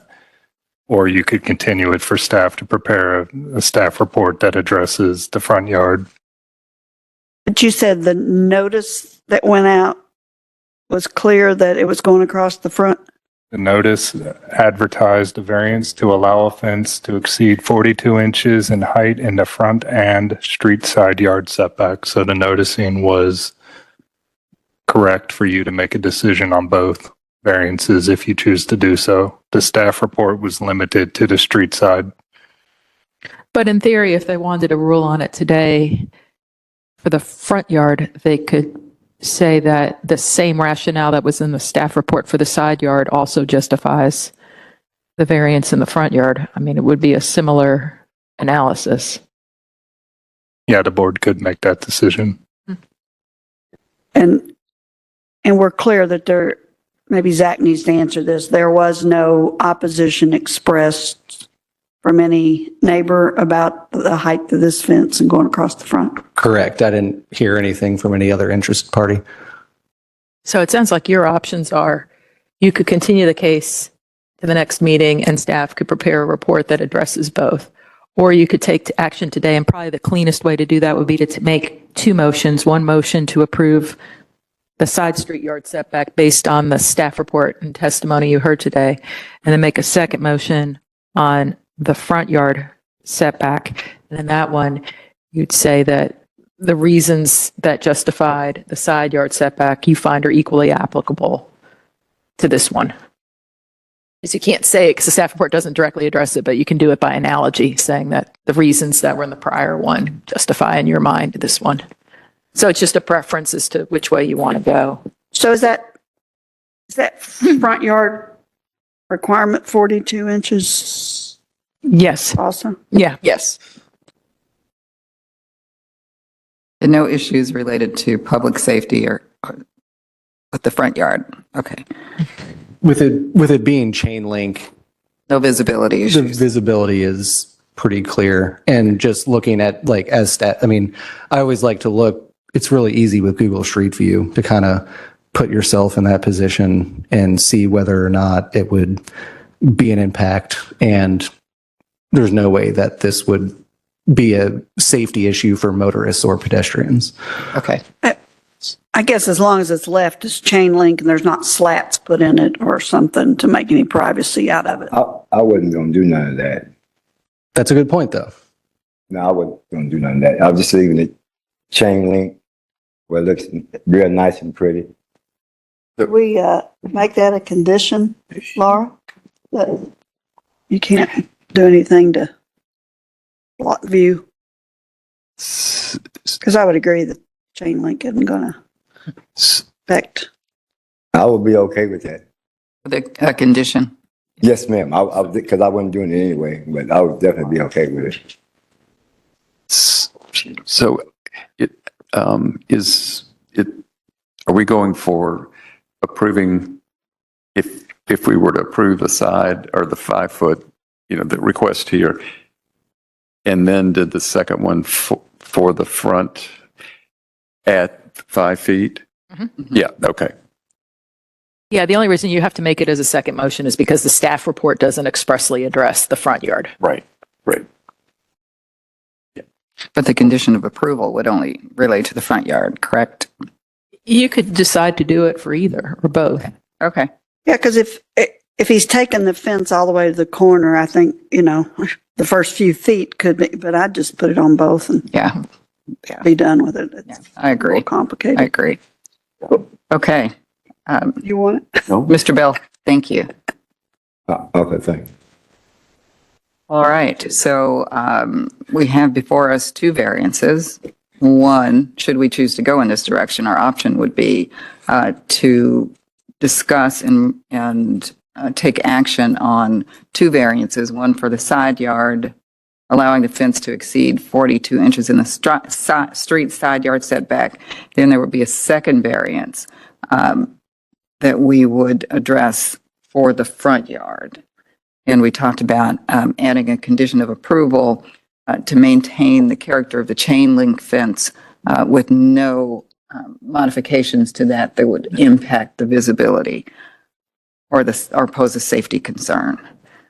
The other option would be to table it, come back or continue it, come back and take action separately on the front yard. Note that the staff report does, or the noticing did address both the front yard and the side yard. Okay, one more question. So this is case 25 variance 0066. Use the same case for both. Okay. Okay. Is anyone ready to make a motion? Or, well, is there any discussion on which direction you'd like to proceed? I'm okay with approving both. Anybody feel otherwise? No, I am okay with that. I don't see any reason to wait. We're not going. All right. Is there a motion?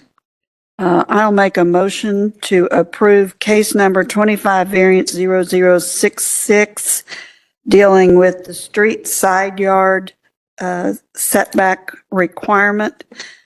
Requirement being 42 inches, request 60 inches for a variance of 18 inches. Based on the staff report analysis, an applicant and staff testimony heard today. Did you want to add the condition? Did you want to add the condition to this one? Oh, well, I guess we should since that's going up. Yeah, I'll add the condition. Somebody said no, That the chain link fence not be filled with slats or otherwise have its visibility. or safety compromised. I think visibility with Yeah. slats. You could add that, but I would also clarify that it has to be a chain link fence. Yeah. Because otherwise we're just approving a fence height variance. Okay. So I think the Yeah, opening another- should be the fence shall be a chain link fence. construction. Chain link fence with no slats or otherwise visibility compromised Yeah. based on safety concerns. Second, Vozos. Thank you. It's been properly moved and seconded to approve the variance related to the street side yard. Is there, and with the added condition that's been discussed. So we're ready to vote. Horton, Yes. Lewis, Yes. Ford, Yes. Bozos, Yes. Beta, Yes. Rodriguez, Yes. Bond. Yes. Is there a motion on the front yard? Yes, I move that we approve case number 25, variance 0066 for a front yard variance to allow a fence to exceed the 42 inches, being 60 inches with a variance of 18 inches. And an additional, I'll base that on the reasoning in the staff report, reasoning and analysis in the staff report being applicable to the front yard as it was the side yard, the discussion that we've had today, and the addition of a condition that we have that it be a chain link fence with no further slats or anything added to compromise visibility or safety concerns. Did I Is there a get second? Second, Vozos. Thank you. It's been properly moved and seconded to approve the variance from Land Development Code to allow a fence to exceed 42 inches in the front yard setback. We're ready to vote. Horton, Yes. Lewis, Yes. Rodriguez, Yes. Bozos, Yes. Beta, Yes. Ford, Yes. Bond. Yes, Mr. Bell, both variances have been approved for the front yard and the side yard for 60-inch fence height. Thank you. Next item is on the agenda is number 9, 25 CUP 128, transitional house at 5129 Patterson Drive. Molly. Molly Clark, Office of Planning Staff, 444 South Fifth Street, 40202. We can go to the next slide. So we're looking at a conditional use permit to allow transitional home in the R4 Single Family Residential Zoning District, and they are asking for relief from lettered standard F, which is the 30-foot setback from property lines. Like I said, it's R4 in the neighborhood form. There are 4 bedrooms. The staff report said 3. There's actually 4. There's 4 bedrooms in this single family home. The applicant is requesting 9 male residents. Relief is needed from item F regarding the structures being within 30 feet of the property line. There are no other conditional use permits for group housing within 1,000 feet. So here's the aerial of the subject site. That road below is actually Fern Valley, and then it fronts Patterson. Next slide. Here's the zoning of the subject site. Next slide. This is the street view of the subject site. Next slide. This is across the street, the other residential structures. Next slide. So the conditional use permit is compliant with Plan 2040. The proposal is adequately justified for approval, including relief. It meets all the other standards of the conditional use permit, and there are no other group housing conditional use permits within 1,000 feet. So required actions today are to approve or deny the conditional use permit to allow a transitional home in the R4 zoning district with relief to lettered standard F. Do you all have any questions? Do we have the floor plan that was provided to us that we could pull up? Thank you. And Molly, this question is probably for the applicant, not yourself. But when I was looking at that floor plan, there seems to be some mistakes or ambiguities on it. Like there's no way into the kitchen. And the square footage on the living room is shown to be the same as bedroom number, whatever that is in the upper left-hand corner. I can't We're at 136. Yeah, which does not look reasonable given, And then wasn't there oh, there's no, one set of bunks and a single in the front bedroom 4? well, there's no door into that bedroom to the right except out of the kitchen. I guess I was just questioning more. The layout. Well, the layout and the square footage. Yeah. Square footages don't look correct to me, so I wonder if they justify the number of beds that are shown and requested. I think that would be a good question for the applicant to understand that layout. I think the wall between the living room and kitchen might be incorrect. Well, The entrance is where down at the bottom, and it actually shows an office on that. And Well, I don't know if that's a porch or an enclosed area.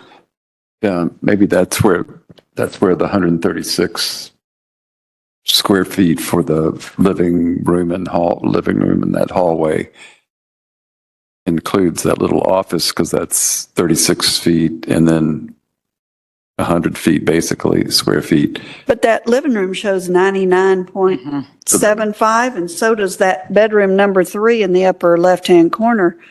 And they obviously can't be the same size, so which one is Yeah, not correct? I guess, we'll just have to wait till they yeah. get up.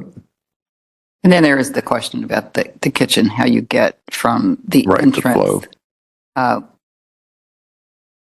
Yeah, as I started to notice things, I just wonder how much is wrong with that. And how much of that applies to the staff report that we're using for our, Because there wasn't a laundry area Well, in there either, was there? There is to the left of the kitchen Right, but that wasn't in the, in the staff report. it was? I don't think so. well, really, it's just, I think in the staff report, it's just how much square footage you have per room and per bed. Mhm.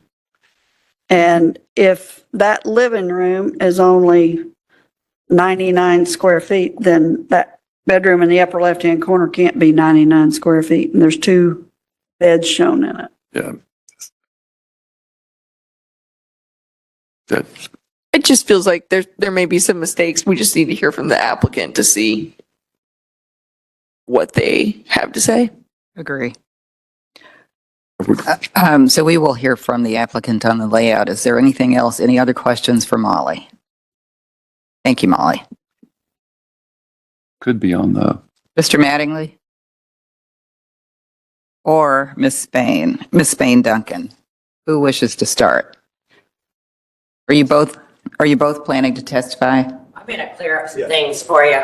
Are you both planning to testify? Yes, ma'am.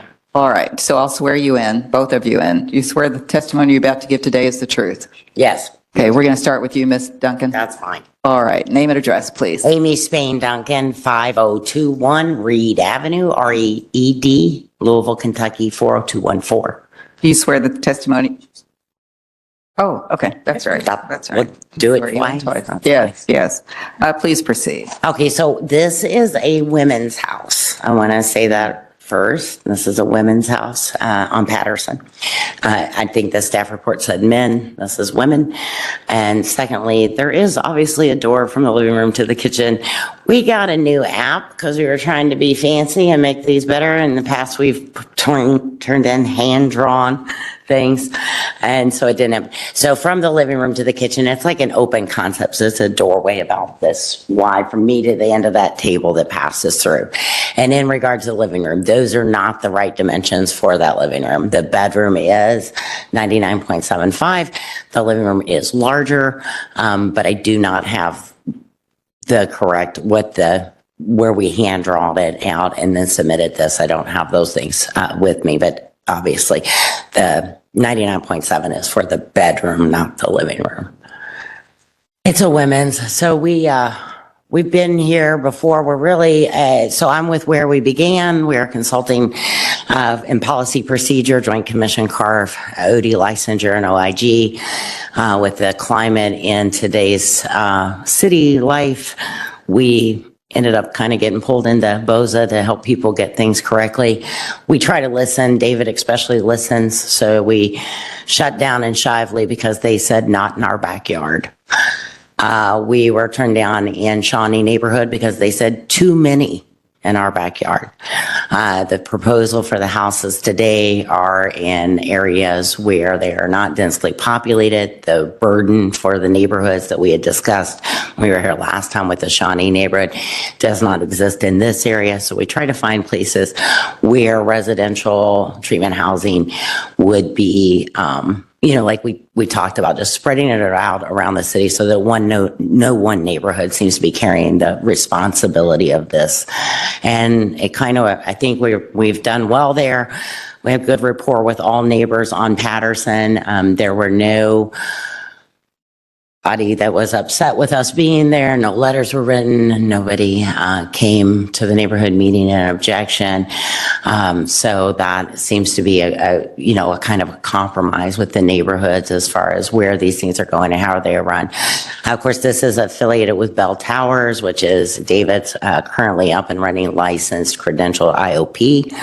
And this will be for housing women at that area, and they will, they have staff on site 24/7. They have rules, management, curfew, drug tests, all the things that we've discussed before when we're talking about operations and management of these houses. So I wanted to clear that up, let you know it is women's, and if you don't have any questions for me, I'll let David talk about his program. Okay. Go ahead. I have a question. Is the management that is on site, is that one of the 9? Yes, ma'am. Okay, thank you. Okay. And you talked about the issues with the layout. Yes, ma'am. But I just want to hear that you are meeting the minimum occupancy limitations of 70 square feet, if that had been correct. 70 square feet for each room and 50 for each occupant. Is that correct? That is correct. And that is a NAR standard that that BOZA uses as well. So. Okay. In the neighborhood meeting, tell me about the turnout for that. No one came. No one came. Sat there for 2.5 hours. Okay. But the mailers were out, the sign was out, we were there and ready to meet and greet, but nobody came.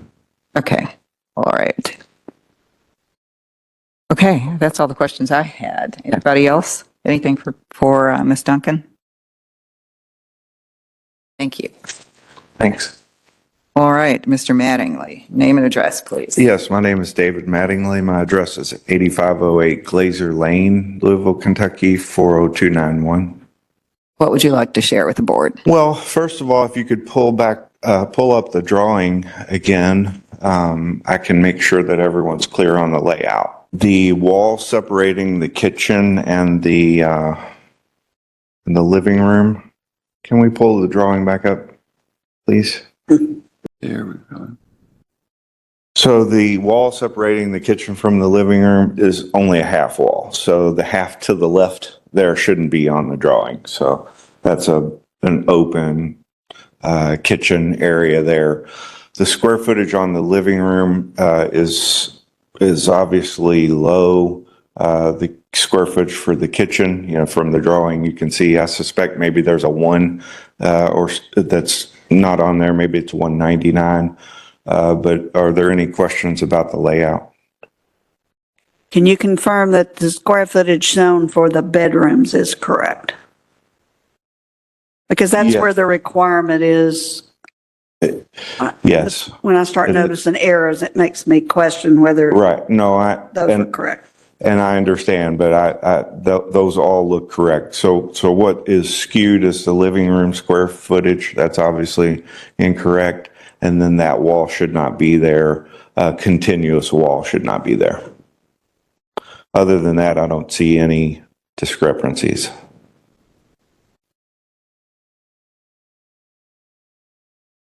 So it's hard for me to tell bedroom 1 and bedroom 2. Bedroom 1 is,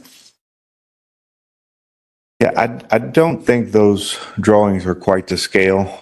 However, the footages do look to be the right numbers. So I apologize if it's not to scale. so bedroom 1 is 35 by 36. Well, that's the window.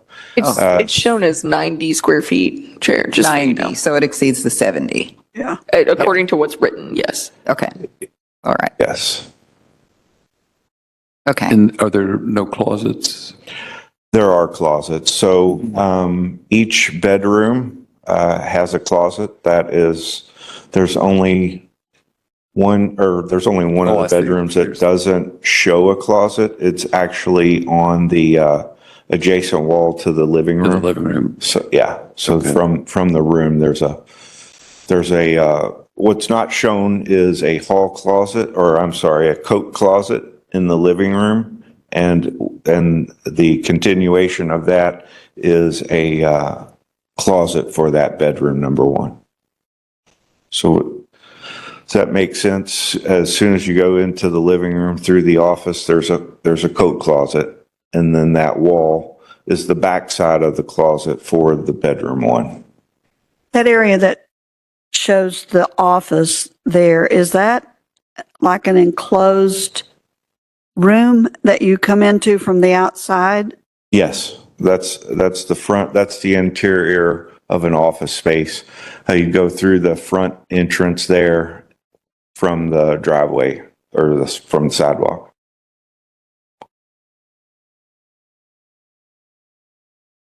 Okay.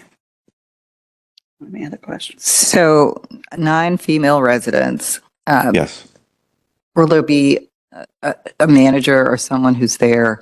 Yeah, so we have clinical staff that sees their patients there on site. There's currently a full-time clinician that works during the day who conducts group and also sees the clients one-on-one individually. And then there's a house manager, which is a resident who's there the remainder of the time, who actually lives on site. So we have eyes and ears nights and weekends. Okay. All right. And how are the residents referred to you? Well, it's a mix, but many of them come out of long-term treatment centers or inpatient treatment centers. And so it's a transition from an inpatient. And then many of them come from detox unit or from, some of them are referred to as from drug court programs like that. Anyone who's needing a safe, sober place to begin their new life in recovery. Okay. All right. And they leave the premises for treatment if they need to. Is that correct? Yes. All right. Any other questions for Mr. Mattingly? Yes, question, please. Yes. What type of clinician do you have during the day?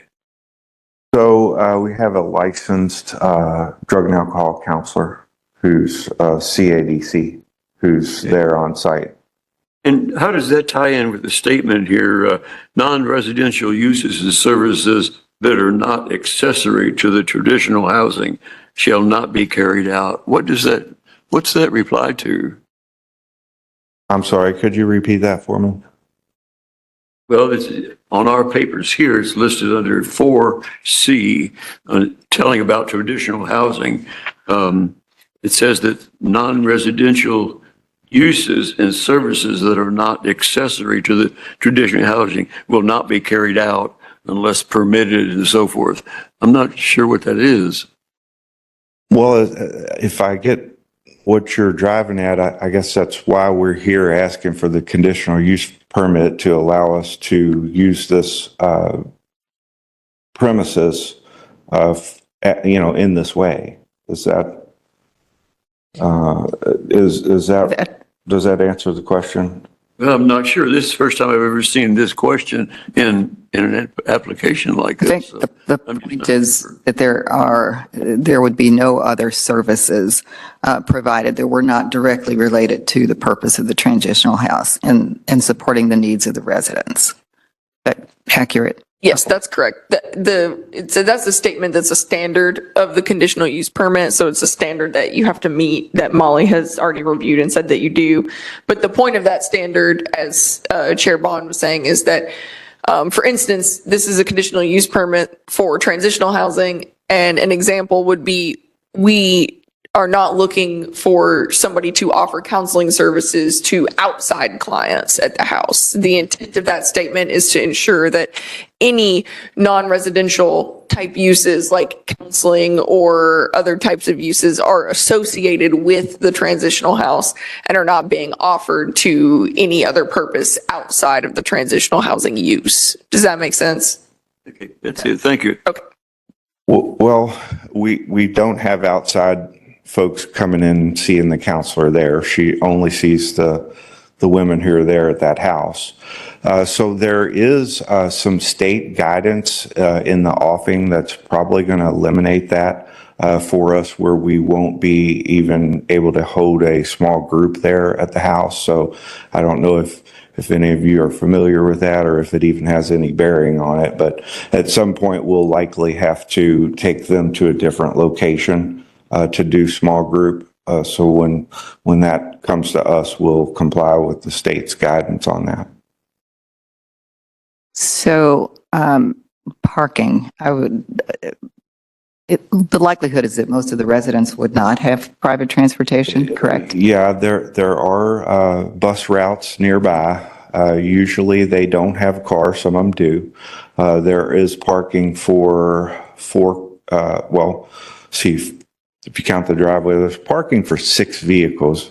You may have to move some around, but so there's a side parking lot next to the driveway. So there's never been a parking issue there.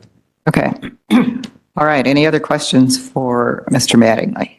Doesn't look like there are any. Thank you. All right. Thank you. Okay. We have someone online to speak. When you're ready for opposition. We're ready for opposition. Speaker's Ann Ramser. All right. Ms. Ramser?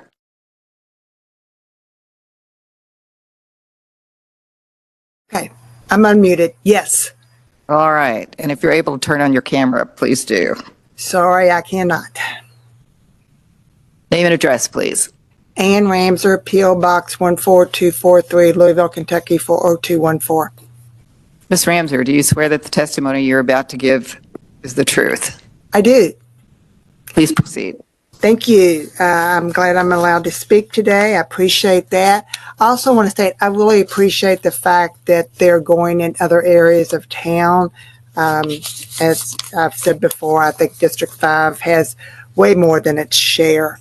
There are some things that I'm going to continue to protest against, and it's the 30 feet to the property line. I know that this board always waives that because it's already built. I just cannot believe that our Metro Council meant for that to be totally waived, and that there be no feet if it's already stick built.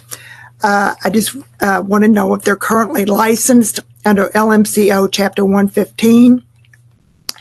That upper left bedroom says 99.75 feet. I thought that our Metro Council ordinances required 50 feet per person. They have two in there. And with all the questions that you've asked, I don't know how to do it. I may have to do it separately, but I think we need to have somebody from the Office of Planning go measure these bedrooms. I'm not comfortable with the testimony so far, nor the drawings about the spacing. Then the entrance to the house through the office, I'm worried about privacy here. I don't understand that layout. They're saying that's how they walk in, but it's also the office. So those are just some of my concerns. And that's all I have to say at this point. Thank you for allowing me to speak. Thank you. All right. So who would like to speak in rebuttal? Mr. Mattingly, would that be you? Okay, so on the entrances, there is the entrance that the residents use is through the rear. So there's a sidewalk that goes from the rear, from the side parking area around the back, and the door that's used most of the time is the door off of the kitchen. There is a front exit. It's more of an emergency exit in case it's needed for egress. The other question about the square footages, if I believe, would you mind pulling up that drawing one more time so I can see the square footages? And so are we talking about bedroom 3, where it's a question of there's no, I mean, we're 99.75 square feet is what, and we're required to have 50. Granted, that is short, but boy, that's awfully close. I would hate to think that we couldn't potentially save one person's life by giving them safe housing here for that 0.25 square feet. I don't know. You guys can decide that. So, and what was the other issue? 30 feet from the property line. The 30 feet from the property line. Again, the house is where it is. There's nothing I can do about the property line except ask for your help in navigating that. And again, I feel like what we're doing here is a very worthy cause. I have fought for over a decade to help save the lives of Louisville community members who are battling addiction. And I do everything I can to try to help as many folks as I can. And so this property is designed to hopefully be a safe, structured place for 9 women to begin their new life in recovery here. And I would love to have your help in doing that. Molly, do you have a feel for how close, or Mr. Mattingly, how much lower? I mean, they're not within 30 feet of the adjacent property. Do you have an estimate of how close they are? And further, is it both sides of the property that the structure is within 30 feet, or is it one or the other? Because one side of It's this one property is really against the right of way of Yeah, it's one Fern side. Valley Road, or whatever that street was. Oh, yeah. Both side yards are within the 30 feet setback.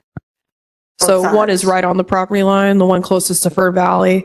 The other is about 15 according to logic. Of course, that could be off by a little bit, but they're both within that 30 foot.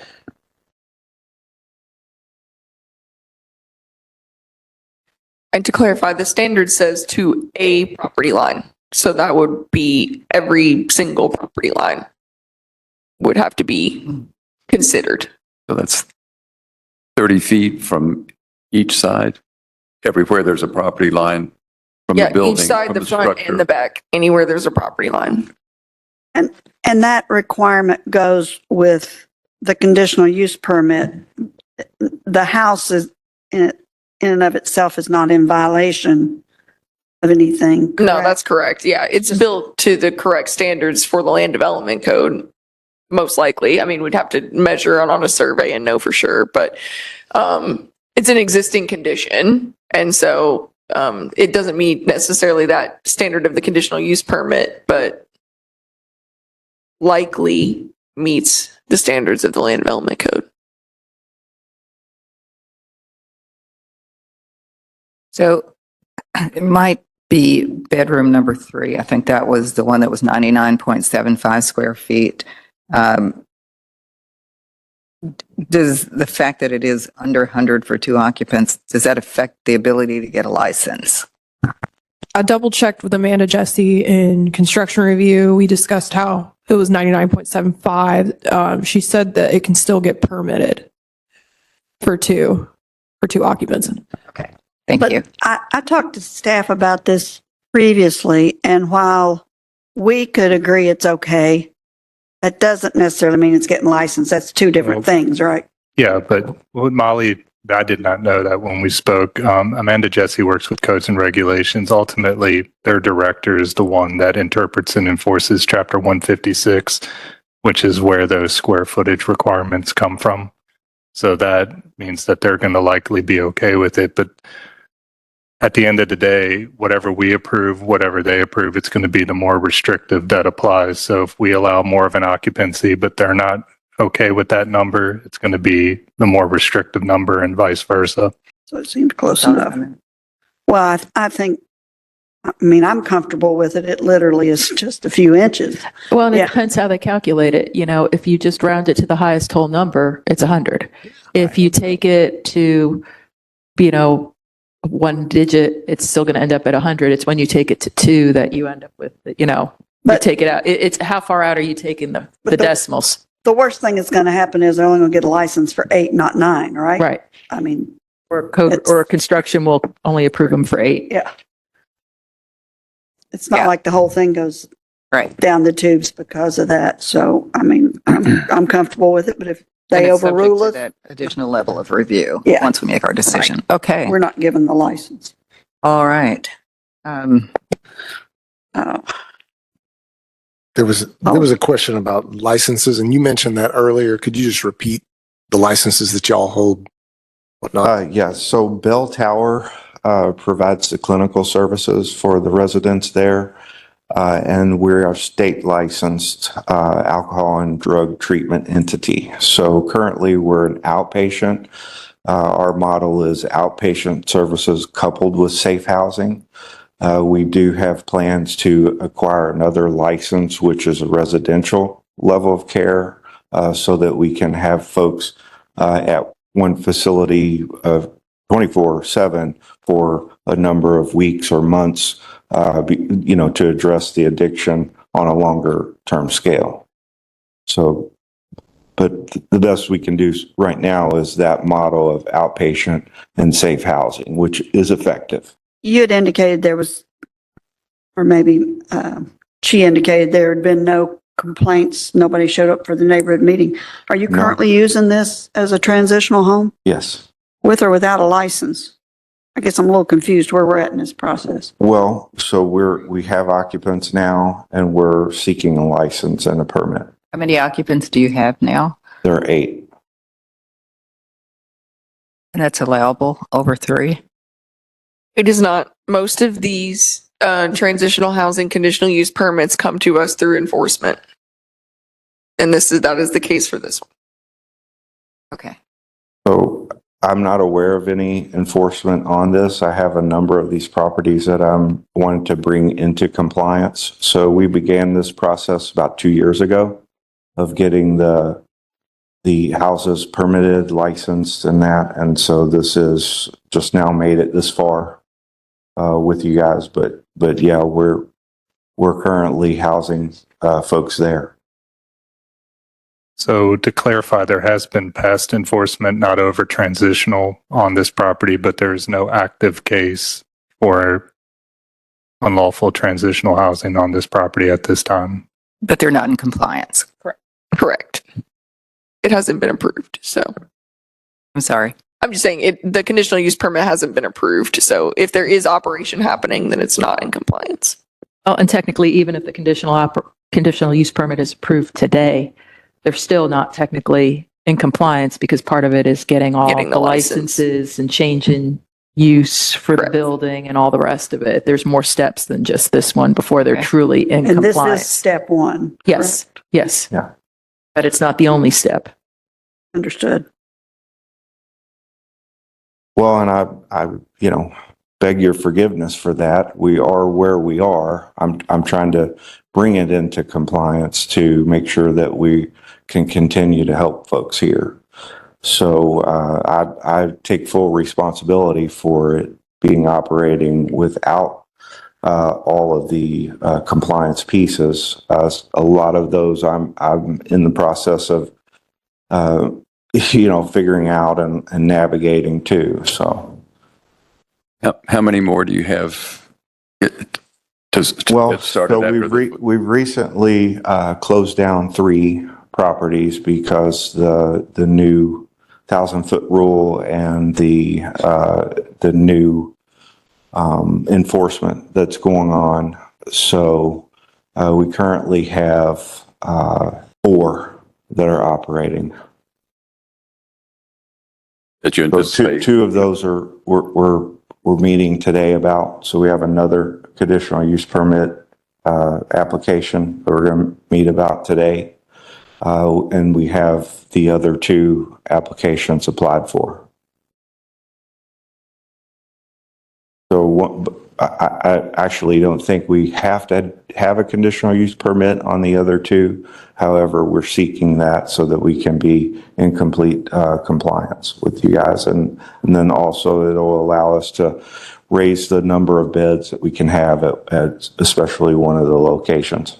That'll be a future meeting though. But those other 2 are operating as transitional homes with no approved CUP, correct? Is that correct? Yes. Okay. All right. Any other questions for Mr. Mattingly? I do have a question. When did you find out that you had to start this process? It was roughly 2 years ago. It's taking you that long to get in front of the board? Yeah, I originally retained an attorney, Cliff Ashburner, to begin this process of helping me come into compliance. That's been more or less ineffective. And several months after I retained Cliff, then I found Amy and her group of consultants with where we began, and I contracted with them to help me navigate this process. So you've owned this one for 2 years, over 2 years? Yes. Okay.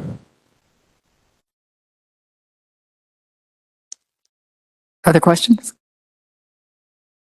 All right. At this point, the public hearing is closed. Thank you, Mr. Mattingly. You're welcome. Thank you. And we will move into deliberations, discussion on 25 CUP 128.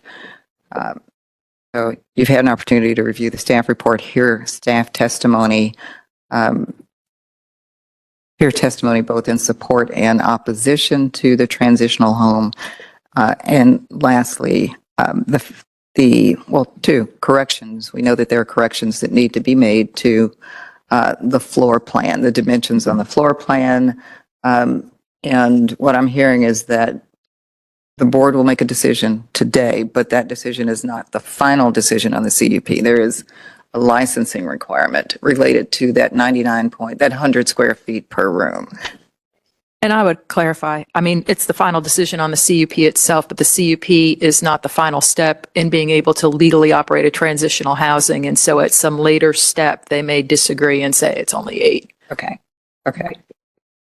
And the home has occupants at this time. It's functioning as a transitional house without meeting all of the requirements for approval of a CUP. Anything that anyone wants to add, or is anybody ready to make a motion? Well, I think it's worth noting that on the staff report, we need to correct that it's 4 bedrooms and that it's 9 female residents. Agree. If we're going to make reference to it. to the staff report. Were there just 8 residents now? Did he Yes, say? what he said. Asking for 9. I'm sorry? Asking for 9. Yeah, the ask. The ask is for 9. I'm ready to make a motion if, Please proceed. thank you. With regard to case number 25 CUP 0128, location 5129 Patterson Drive, I move that we approve the conditional use permit to allow a transitional home as written in the staff report. This is for 9 residents total, and I move that also grant relief from item F, and want to bring attention to the conditions on page 6 of 6, and I base this on the staff report testimony heard today. There's a second. Second, Miguel. Thank you. It's been properly moved and seconded to approve 25 CUP 128. Roll call, please. Horton, Yes. Ford, Yes. Lewis, Yes. Bozos, Yes. Peta, No. Rodriguez, Yes. Bond. No. All right, the conditional use permit has been approved. Next item on the agenda is 25 CUP 145. Molly Clark, Office of Planning Staff, 444 South Fifth Street, 40202. Let's go to the next slide. So again, we are looking at a conditional use permit for a transitional home in R4 with relief to standard F, which is that 30-foot setback again. Next slide. So R4 neighborhood form, this one has 3 bedrooms. The applicant's requesting 5 residents. Relief is needed from item F regarding the 30-foot setback from property lines, and there are no other conditional use permits for group housing within 1,000 feet. Here is an aerial of the subject property off of Sylvania. Next slide. This is the zoning, R4 neighborhood. This is a view of the subject property from Sylvania Road. Next slide. This is a view of the homes across the street on Sylvania Road. Next slide. Okay, so the conditional use permit is compliant with Plan 2040. Proposal is adequately justified, including relief for approval. The proposal meets all the other standards of the conditional use permit, and there are no other group housing conditional use permits within 1,000 feet. So required actions today are to approve or deny the conditional use permit to allow a transitional home in the R4 single family residential zoning district with relief from lettered standard F.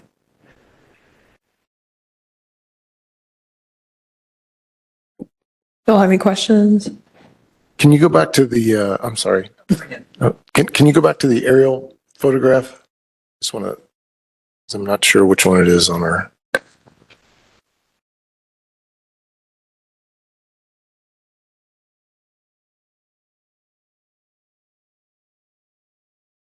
Thank you. Thanks. And is this one got the 30-foot problem on both sides? Yeah, both side yards. But the front and rear are fine.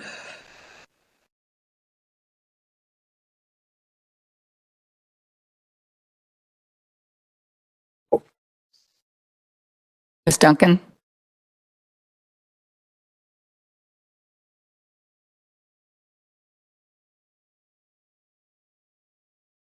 You've been sworn in. Thank you. All I need Again, is Amy yes. Spain Duncan Yes. with where we began. So this is a men's program. This is a men's housing. At this house, no clinical services are offered on site. The men are actually transported to a clinical site with the AODE licensure. So this one is strictly for housing. And it would do 5 men. And again, we mailed out the mailers. We had the neighborhood meeting. No one showed up. No one protested or, had any concerns for this location. It has ample space and backyard area, ample parking in the front.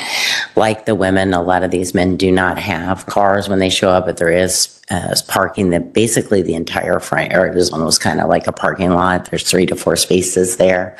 If any man were to have a property or a vehicle on site, They are required to have valid driver's license, proof of registration, and active insurance to have any vehicle there. So otherwise, they are transported by bell towers in one of their vans for their services. Any bedrooms?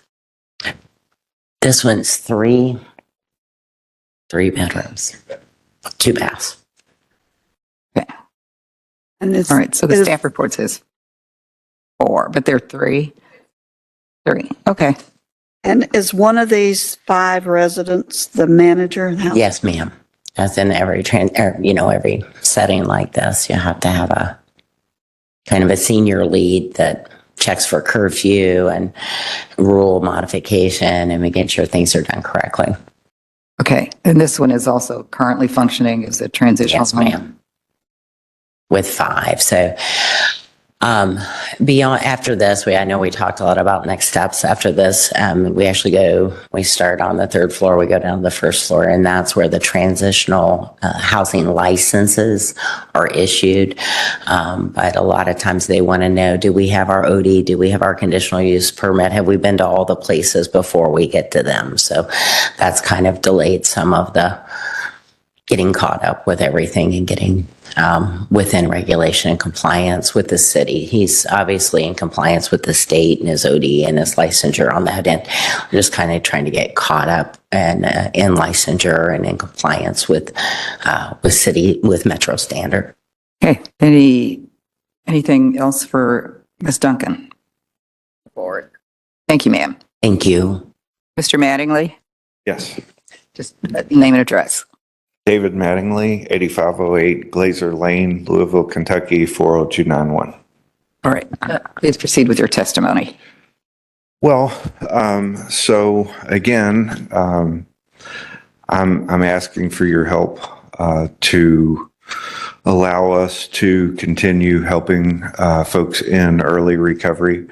We are operating. We don't have the transitional use license, but I fully intend to get that. That's why I'm here. I'm not sure that it's required to have a conditional use permit because of the number of residents, but we want to apply for that anyway to be in every way compliant. And then we'll, of course, the next step is to apply for the license. And so we're wanting to do that on all of our properties and this one as well. It is out of the way. It's very far away from a lot of the other houses in the community. So it's off of Sylvania Road, which is off Terry Road out in southwest Louisville. And we do take and pick up all the residents there for their groups and when they see their counselor at the licensed AOD site. And so we haven't had any problem there. And I'm, again, just asking for your help in continuing what we're doing there. So staff can weigh in, but just wanted to make sure that it was clear that you can operate with 3 residents, but not more than 3, correct? Well, you don't need a conditional use permit. You still need the licensing and all the other Yes. steps. Yes.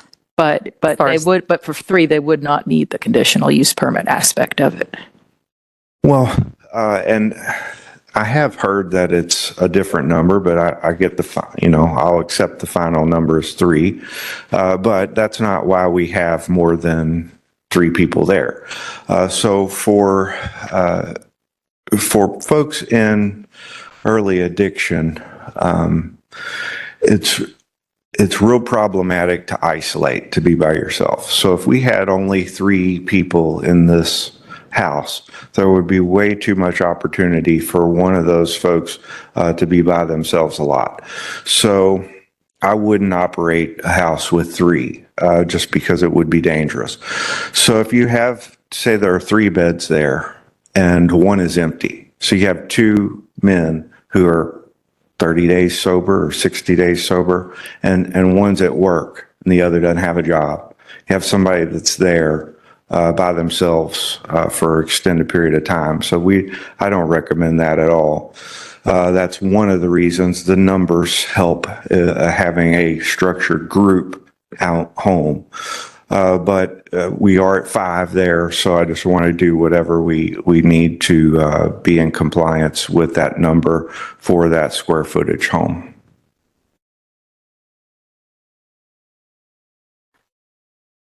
And that rationale is understood. I just want to make sure that the board is clear on the requirements for a CUP. Okay. All right. Anything further? Yes. Do the residents contribute money to some degree for their residents? Well, while they're in IOP portion of the program, we don't charge them rent. So they're open to work on themselves more, complete the first, our curriculum has them completing the first 5 steps of the 12-step model before they're required to pay any rent. So it gives them a chance to work on themselves and do that. They are allowed to have a job, but once they complete IOP, then they do contribute a weekly rent of $75. And then they provide their own meals. Well, how does the finance work? Do you get contributions? Do you get? Well, we're hoping to get contributions. Bell Tower Recovery Mission is a 501c3. We just haven't had any donations really to speak of. A few like goods. We've had some clothing, furniture, and things like that donated. But we're in the process of writing some grants and applying for some grants, and we hope to certainly augment our expenses with donations and grants. But right now we're billing Medicaid services for the counseling, and it pays a certain amount per client for their groups and that. Once they complete IOP, it just doesn't pay enough to sustain their rent costs. That's why they have to take on a portion of the rent. And also it's part of that whole step down process. We want to transition them back into, normal life. So. And I assume probably you get a state support, excuse me, dollar wise or something like that. Oh, we hope to, but we don't currently get anything from the state. Okay. We do get from the Medicaid insurance companies, and most of our residents will have some form of Kentucky Medicaid. Some pay a little slightly different than others, but most all pay a portion of their counseling services, which allows us to pay our bills and our staff. Okay, thank you. Thank you. Thank you. All right. I have one speaker card for an individual who's speaking in opposition, Bryson Sebastian.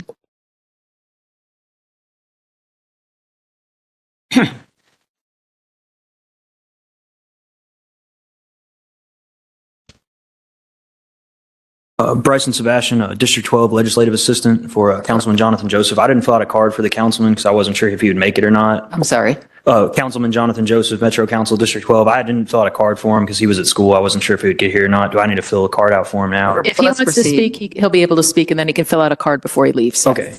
Yes. And what do I need to say anything else? If you just want him to speak, he can come on up.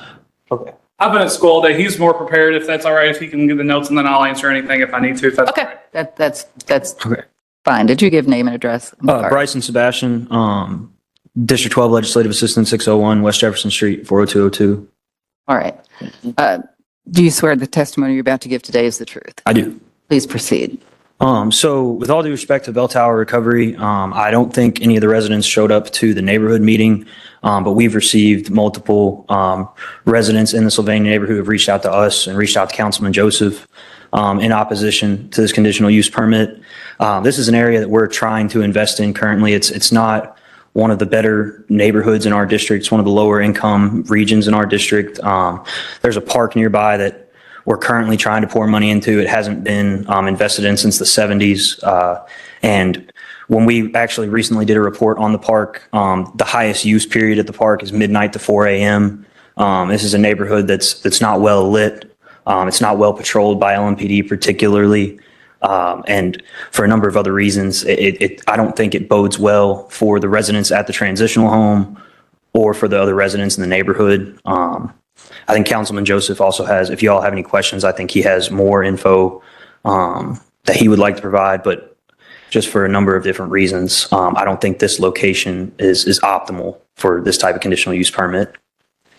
So, Go ahead. Any questions? Yeah. have you had any issues with the transitional home specifically at this point? So not specifically. We've had, I have a number of, I would have to print out, I mean, probably half the homes in the district have some sort of code enforcement issue, or in that neighborhood. I'll be honest, I would have to print out an itemized list from code enforcement of every property they visited, but the entire neighborhood, with respect to the residents there, there's a lot of code enforcement issues, a lot of LMPD issues, but I can't speak specifically to this address. No, sir. Thank you. Anything else for Mr. Sebastian? Can you share some of the feedback you've heard? Sir. Can I introduce the councilman? He's had more conversations with the residents. I just kind of work for him. Yeah. Good afternoon, sir. Hello, Name and address, please. Jonathan Joseph, Councilman District 12, 601 West Jefferson. Mr. Joseph, you swear the testimony you're about to give today is the truth. Yes. Please proceed. Yeah, so when it comes to the residents in this area, we've had multiple phone calls and messages in regards to the placement of this. One, it's off kind of the beaten trail, if you will. While it's on a main road in Sylvania, it is off of much of the main road, which has really plagued Sylvania for decades and decades. And it's part of the reason that we have the issues that we do. Sylvania Park, which isn't far from this at all, this potential house. We see, as Bryson said, 12 to 4 is where we have data from parks that shows that this is the heavy point. And this is just an area that has been a very low income area, but a very drug-stricken area. And we are working to revitalize it and put opportunity in there. The neighbors are concerned with the upkeep and with due respect with the current group that is proposing, if we're not mistaken, that there has been some issues in the past. And this just doesn't seem as if it makes sense to be I don't want to say the test guinea pig, if you will, to see if we are back up with this current group and company. I just don't think Sylvania is the right spot, the optimal spot for accountability for both sides of the matter. But again, like I said, residents just voicing their frustration and their concern when it comes to investment in Sylvania. And so we have really been working towards Sylvania Park. We've been working towards stop signs so that people aren't just driving and blazing down the roads. We are working to put this area that seems to have been forgotten as a priority in this district. But Sylvania certainly is probably, out of my entire district, the area, the community that financially is in the most trouble and struggling, probably.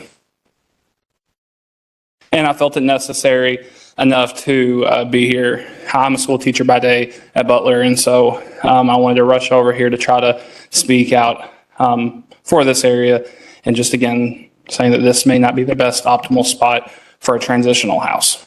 Thank you. Any questions for the councilman?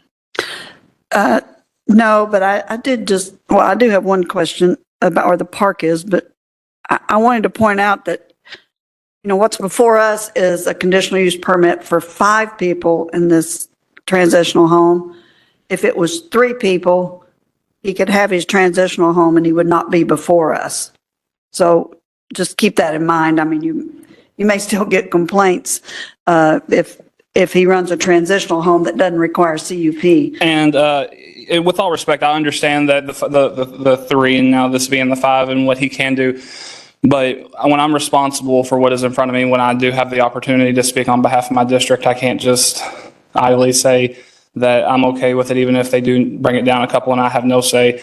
or I don't have any at least voice in the regard or in the matter. So I just feel elected to be able to represent these people right here. I'm just trying to do by all means what I think is the right thing in this area. I do appreciate that. Okay, the other question I had, you mentioned a park. Yes, ma'am. Did you say Sylvania? Sylvania Park. Yes, ma'am. Where is that at in relation to this address? Do you know? Can we, is there a way to be able to pull the graphic back up?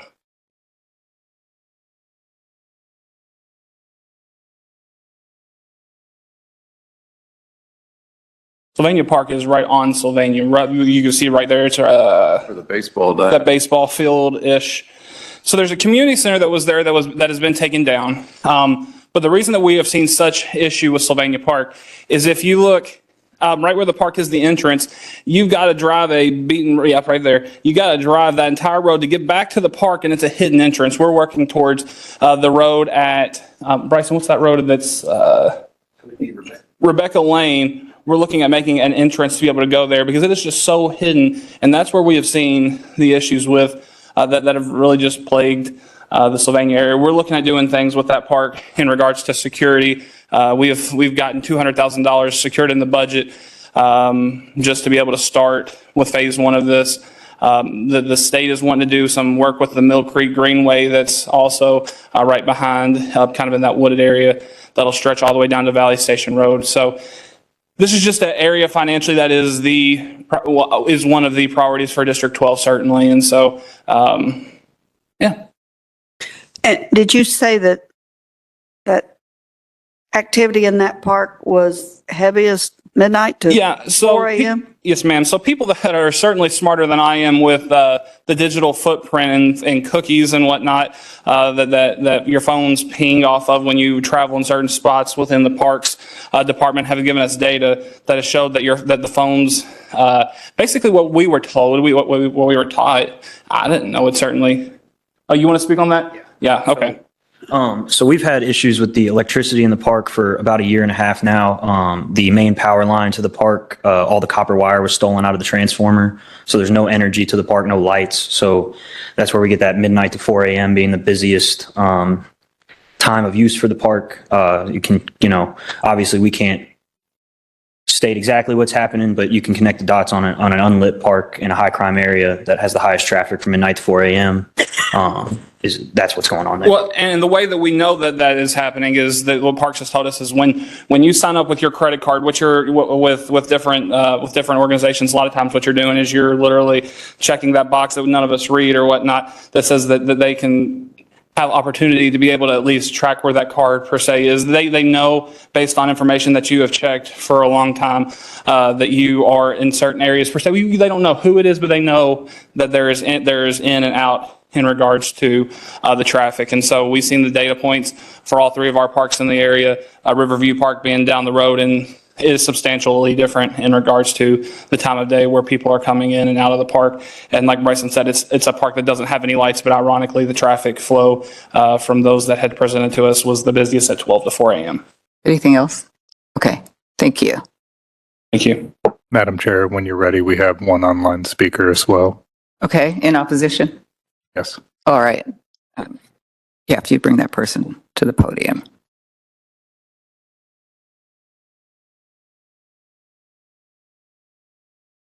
Ms. Ramser? Yes, hi. Hi, you've been sworn in, so all I need is name and address. Ann Ramser, P.O. Box 14243, Louisville, Kentucky 40214. Please proceed. Thank you for allowing me to speak. I appreciate it. I will back up what the District 12 council member and legislative assistant says. I have worked on cleanups in Sylvania Park. That area does need assistance, especially the park. I want to go back to something you all brought up in the previous case, and I know I can't do anything about that one. I've been biting my tongue, though. Knowing that this entity, Bell Tower, has been operating illegally for 2 years, and I've seen this board refuse to grant the CUPs when there's been enforcement actions. Just because there was not an enforcement action, this one should not have gotten through. The other one shouldn't. And this one should not either. to say that the gentleman just said that, 3 wouldn't be safe and he just wouldn't do that, but he's okay with operating illegally for over 2 years. To me, a transitional house, their goal is to make reputable citizens of the people that they are housing and they are helping. So I am very concerned about an entity that openly operates illegally. And this is one reason that the laws on the Land Development Code became stricter, because so many people were operating illegally. That just bothers me beyond belief, that anyone comes before you and says, well, I'm operating illegally, but forgive me. I just have a very severe problem. And then I'll go back to, on their layout, I only saw 4 beds. They're asking for 5, so I'm not sure their layout's correct. And I again say, the closer than 30 feet, I know that you all waive it because it's already built. I again don't think Metro Council believed that should have been just done away with completely. But I will again end with, I am appalled that somebody's coming before you and say, well, yeah, I've been operating illegally, but hey, forgive me. We have laws. Thank you. If you have any questions, I'm here. Thank you, Mr. Ramser. All right, Mr. Mattingly, you have 5 minutes for rebuttal. Pardon me? Oh, Ms. Spain.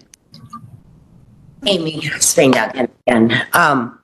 In regard to, you guys will know better than me. I think that I know that during COVID is when we kind of came up with these new rules about transitional housing licenses and compliance. And when did they go in effect?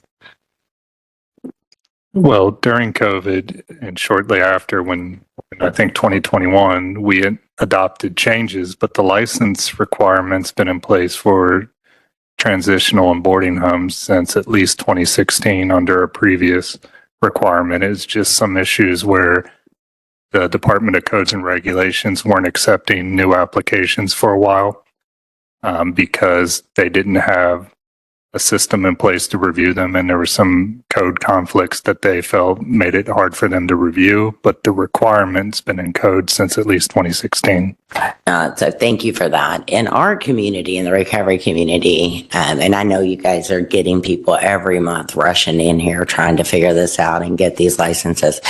This was like we're not aware of. So in ignorance of the law is no excuse for the law, and I understand that. But for Medicaid billing, for your CADCs, your licensed clinical social worker, the work that is done in these programs, it was always the understanding that you needed to go to Frankfurt and you had to get with the Department of Health and Family Services or the Office of Inspector General, and then from them you received a license.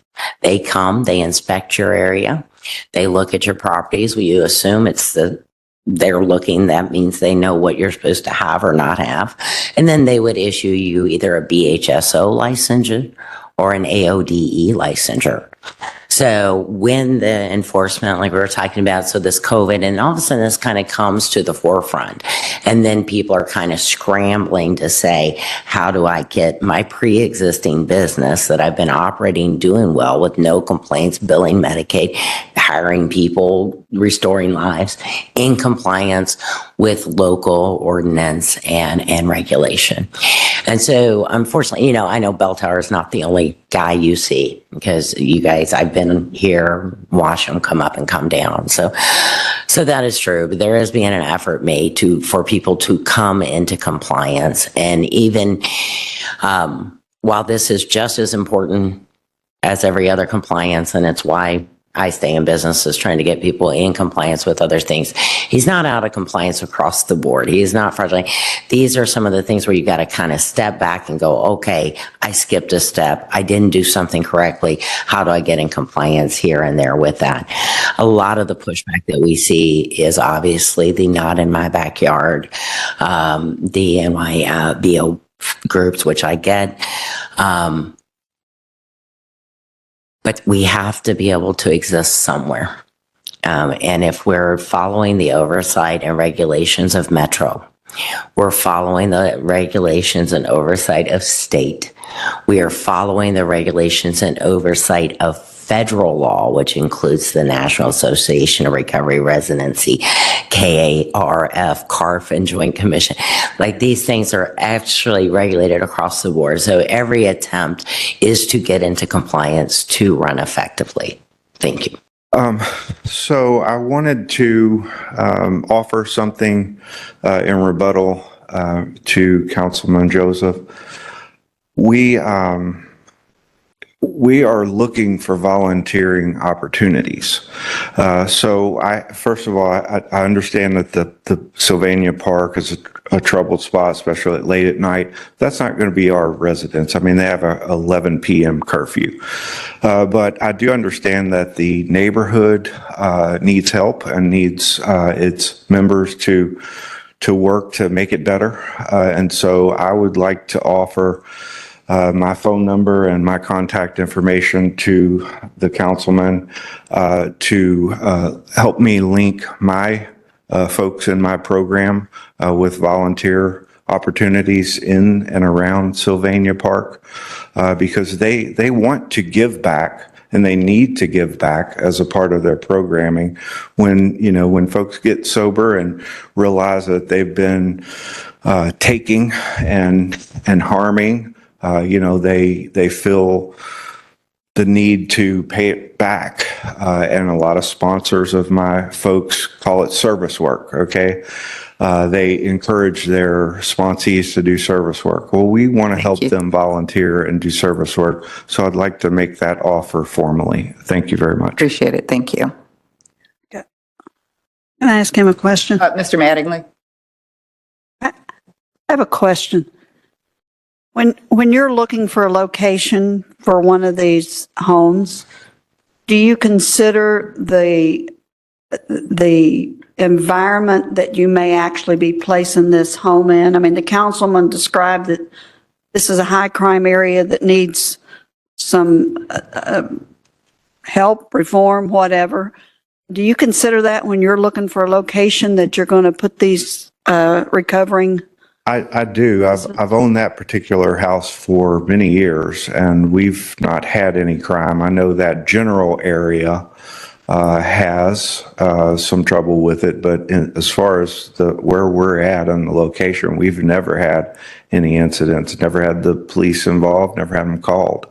So, but we do look at that, and that's why we transport them to and from the groups. And then we also look at if they are discharged from our program. We don't just boot them out the door. We make sure that we have a safe referral to another program. We transport them there.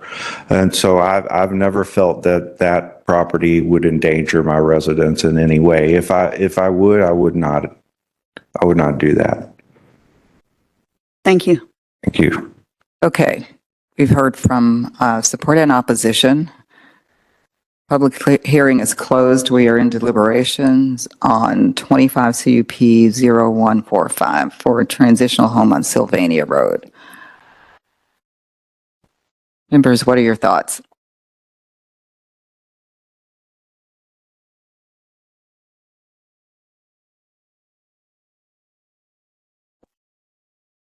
So it was helpful to hear that to get the clarification that though there was no one who showed up at the neighborhood meeting, there are concerns that have been addressed to the councilman's office from the community about concerns about the transitional house in the area. And, we understand the importance, I understand the importance of recovery, having the appropriate facilities available for those in recovery. That is sorely needed. And to Ms. Spain Duncan's point, transitional homes need to be located someplace in the community. I think that the neighborhood, that the surrounding areas do need to be considered. And one of the major concerns that I have is to take I have a concern about taking action to approve a transitional home when we know that that home is not operating in compliance. I would much prefer that the appropriate steps be taken, that the home get the permissions that were needed, and then operate if that's appropriate. So that's the major concern that I have. Anybody else? You're right.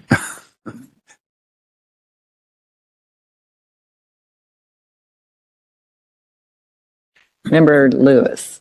I guess I have mixed feelings about that. I mean, they are here.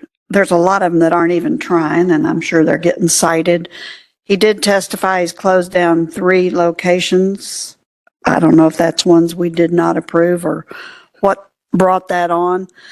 I guess in this case, though, the thing that bothers me is this a good environment for recovery of these folks with this type challenge? I mean, you seem to be sitting them right in the middle of an area that we've heard testimony on is already struggling and needs some help, and sounds like they're working towards that.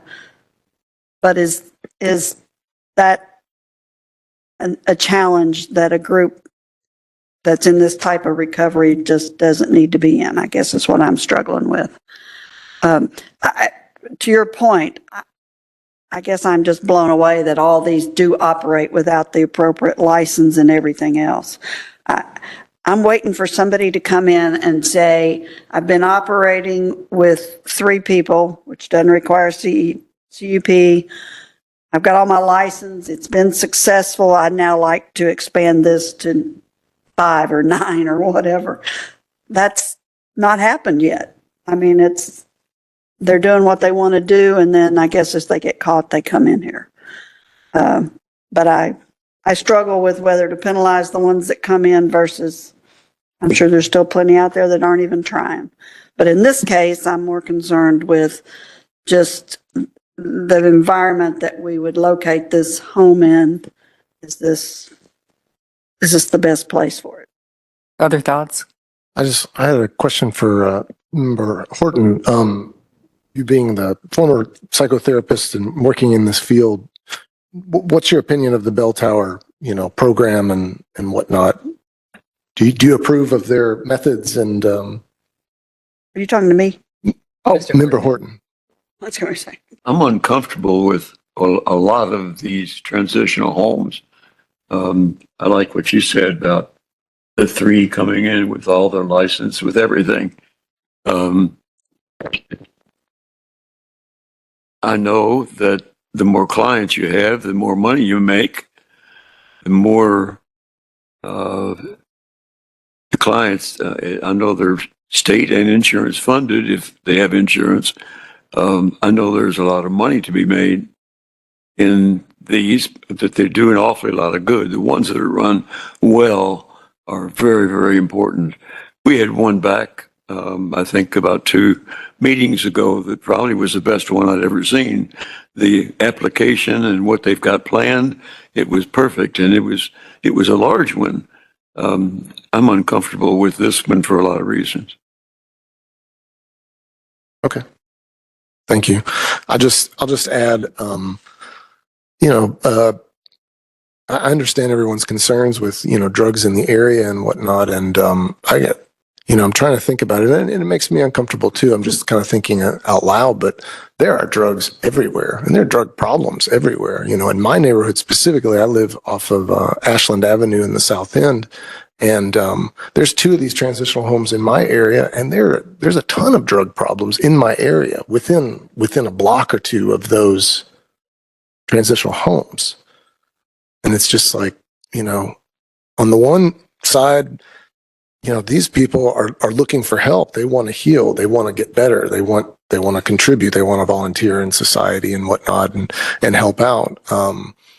Could be an inspiration to others in the area. But on the other hand, maybe they could, relapse and go the other way.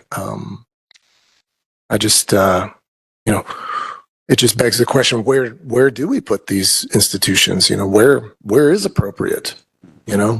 Nobody wants them in their backyard, but we need them, y'all. We need them. It's going to be really important moving forward. And so, that's just my thoughts. It's just my thoughts on I it. think the location is probably the major problem, or a major problem, putting folks in an area that they might have just recently come from. The area is struggling. I'm not sure that's the place to be. And, well, that's sufficient. Just curious, did we approve the one that you were really fond of, the organization? Do you remember if we approved the one that, the organization that came before the board, did we approve that case? The one you made reference to that was the few Yeah, back, did we approve that? Yes, we did. We did. Okay, good. Yeah, I think it was unanimous. Okay, good. That's all I have. Gentlemen, any thoughts?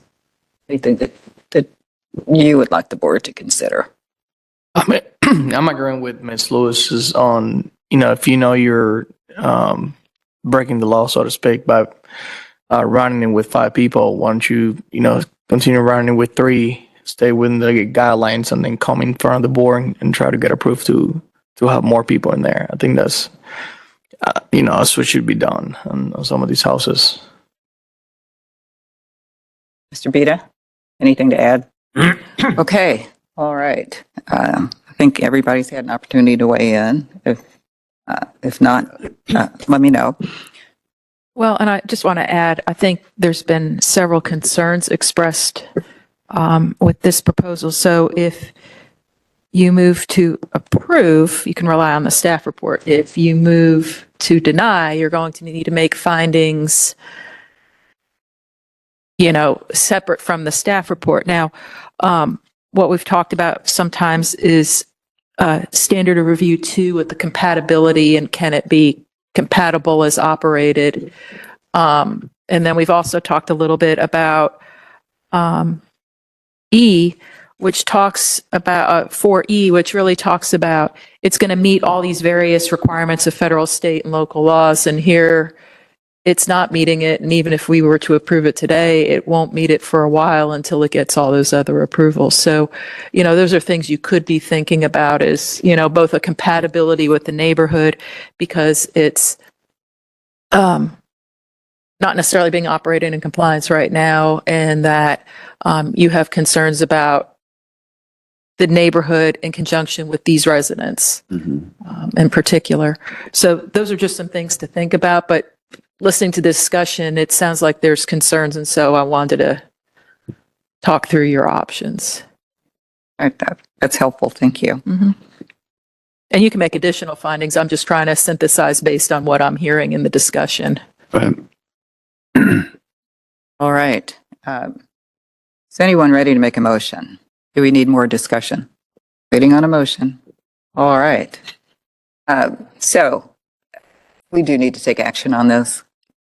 And that would start with the motion, in the form of a motion. Yeah, and I mean, a third option would be if you think additional testimony would be helpful to you on a particular topic, you could continue to gather that information, but otherwise it's a motion to approve or a motion to deny. Additional discussion needed. Seems we're rather conflicted. Yeah. Okay. I'll make a motion that regarding case 25, is this something? Yeah. 25 CUP 0145, the request for the conditional use permit that we approve based on the staff report, staff findings, and the testimony we've had today.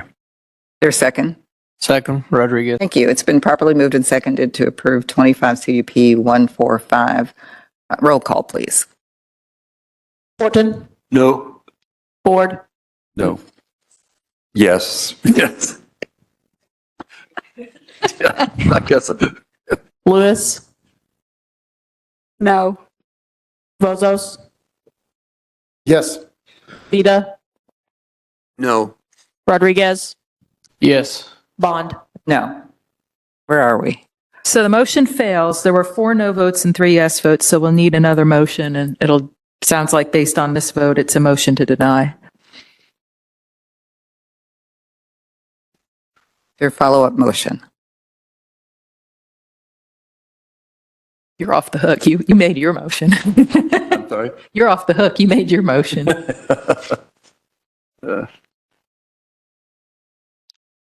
Madam Chair, Yes.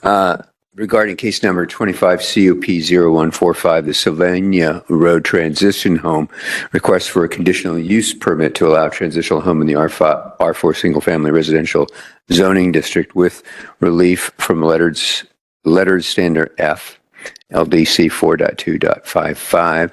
I make a motion that we deny the request based on the concerns that were expressed today, both in terms of feedback from the community and also discussion among our board members, particularly as it relates to the fact that this applicant has demonstrated a capacity to operate homes outside of compliance with the required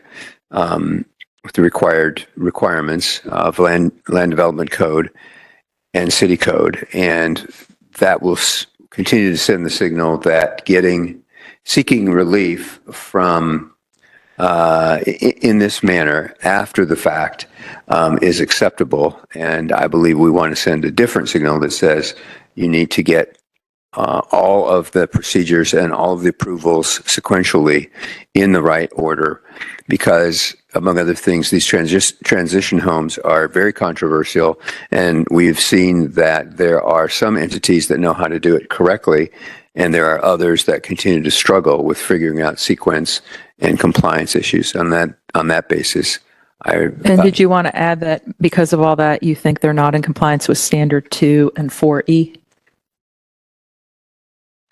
Standard 2.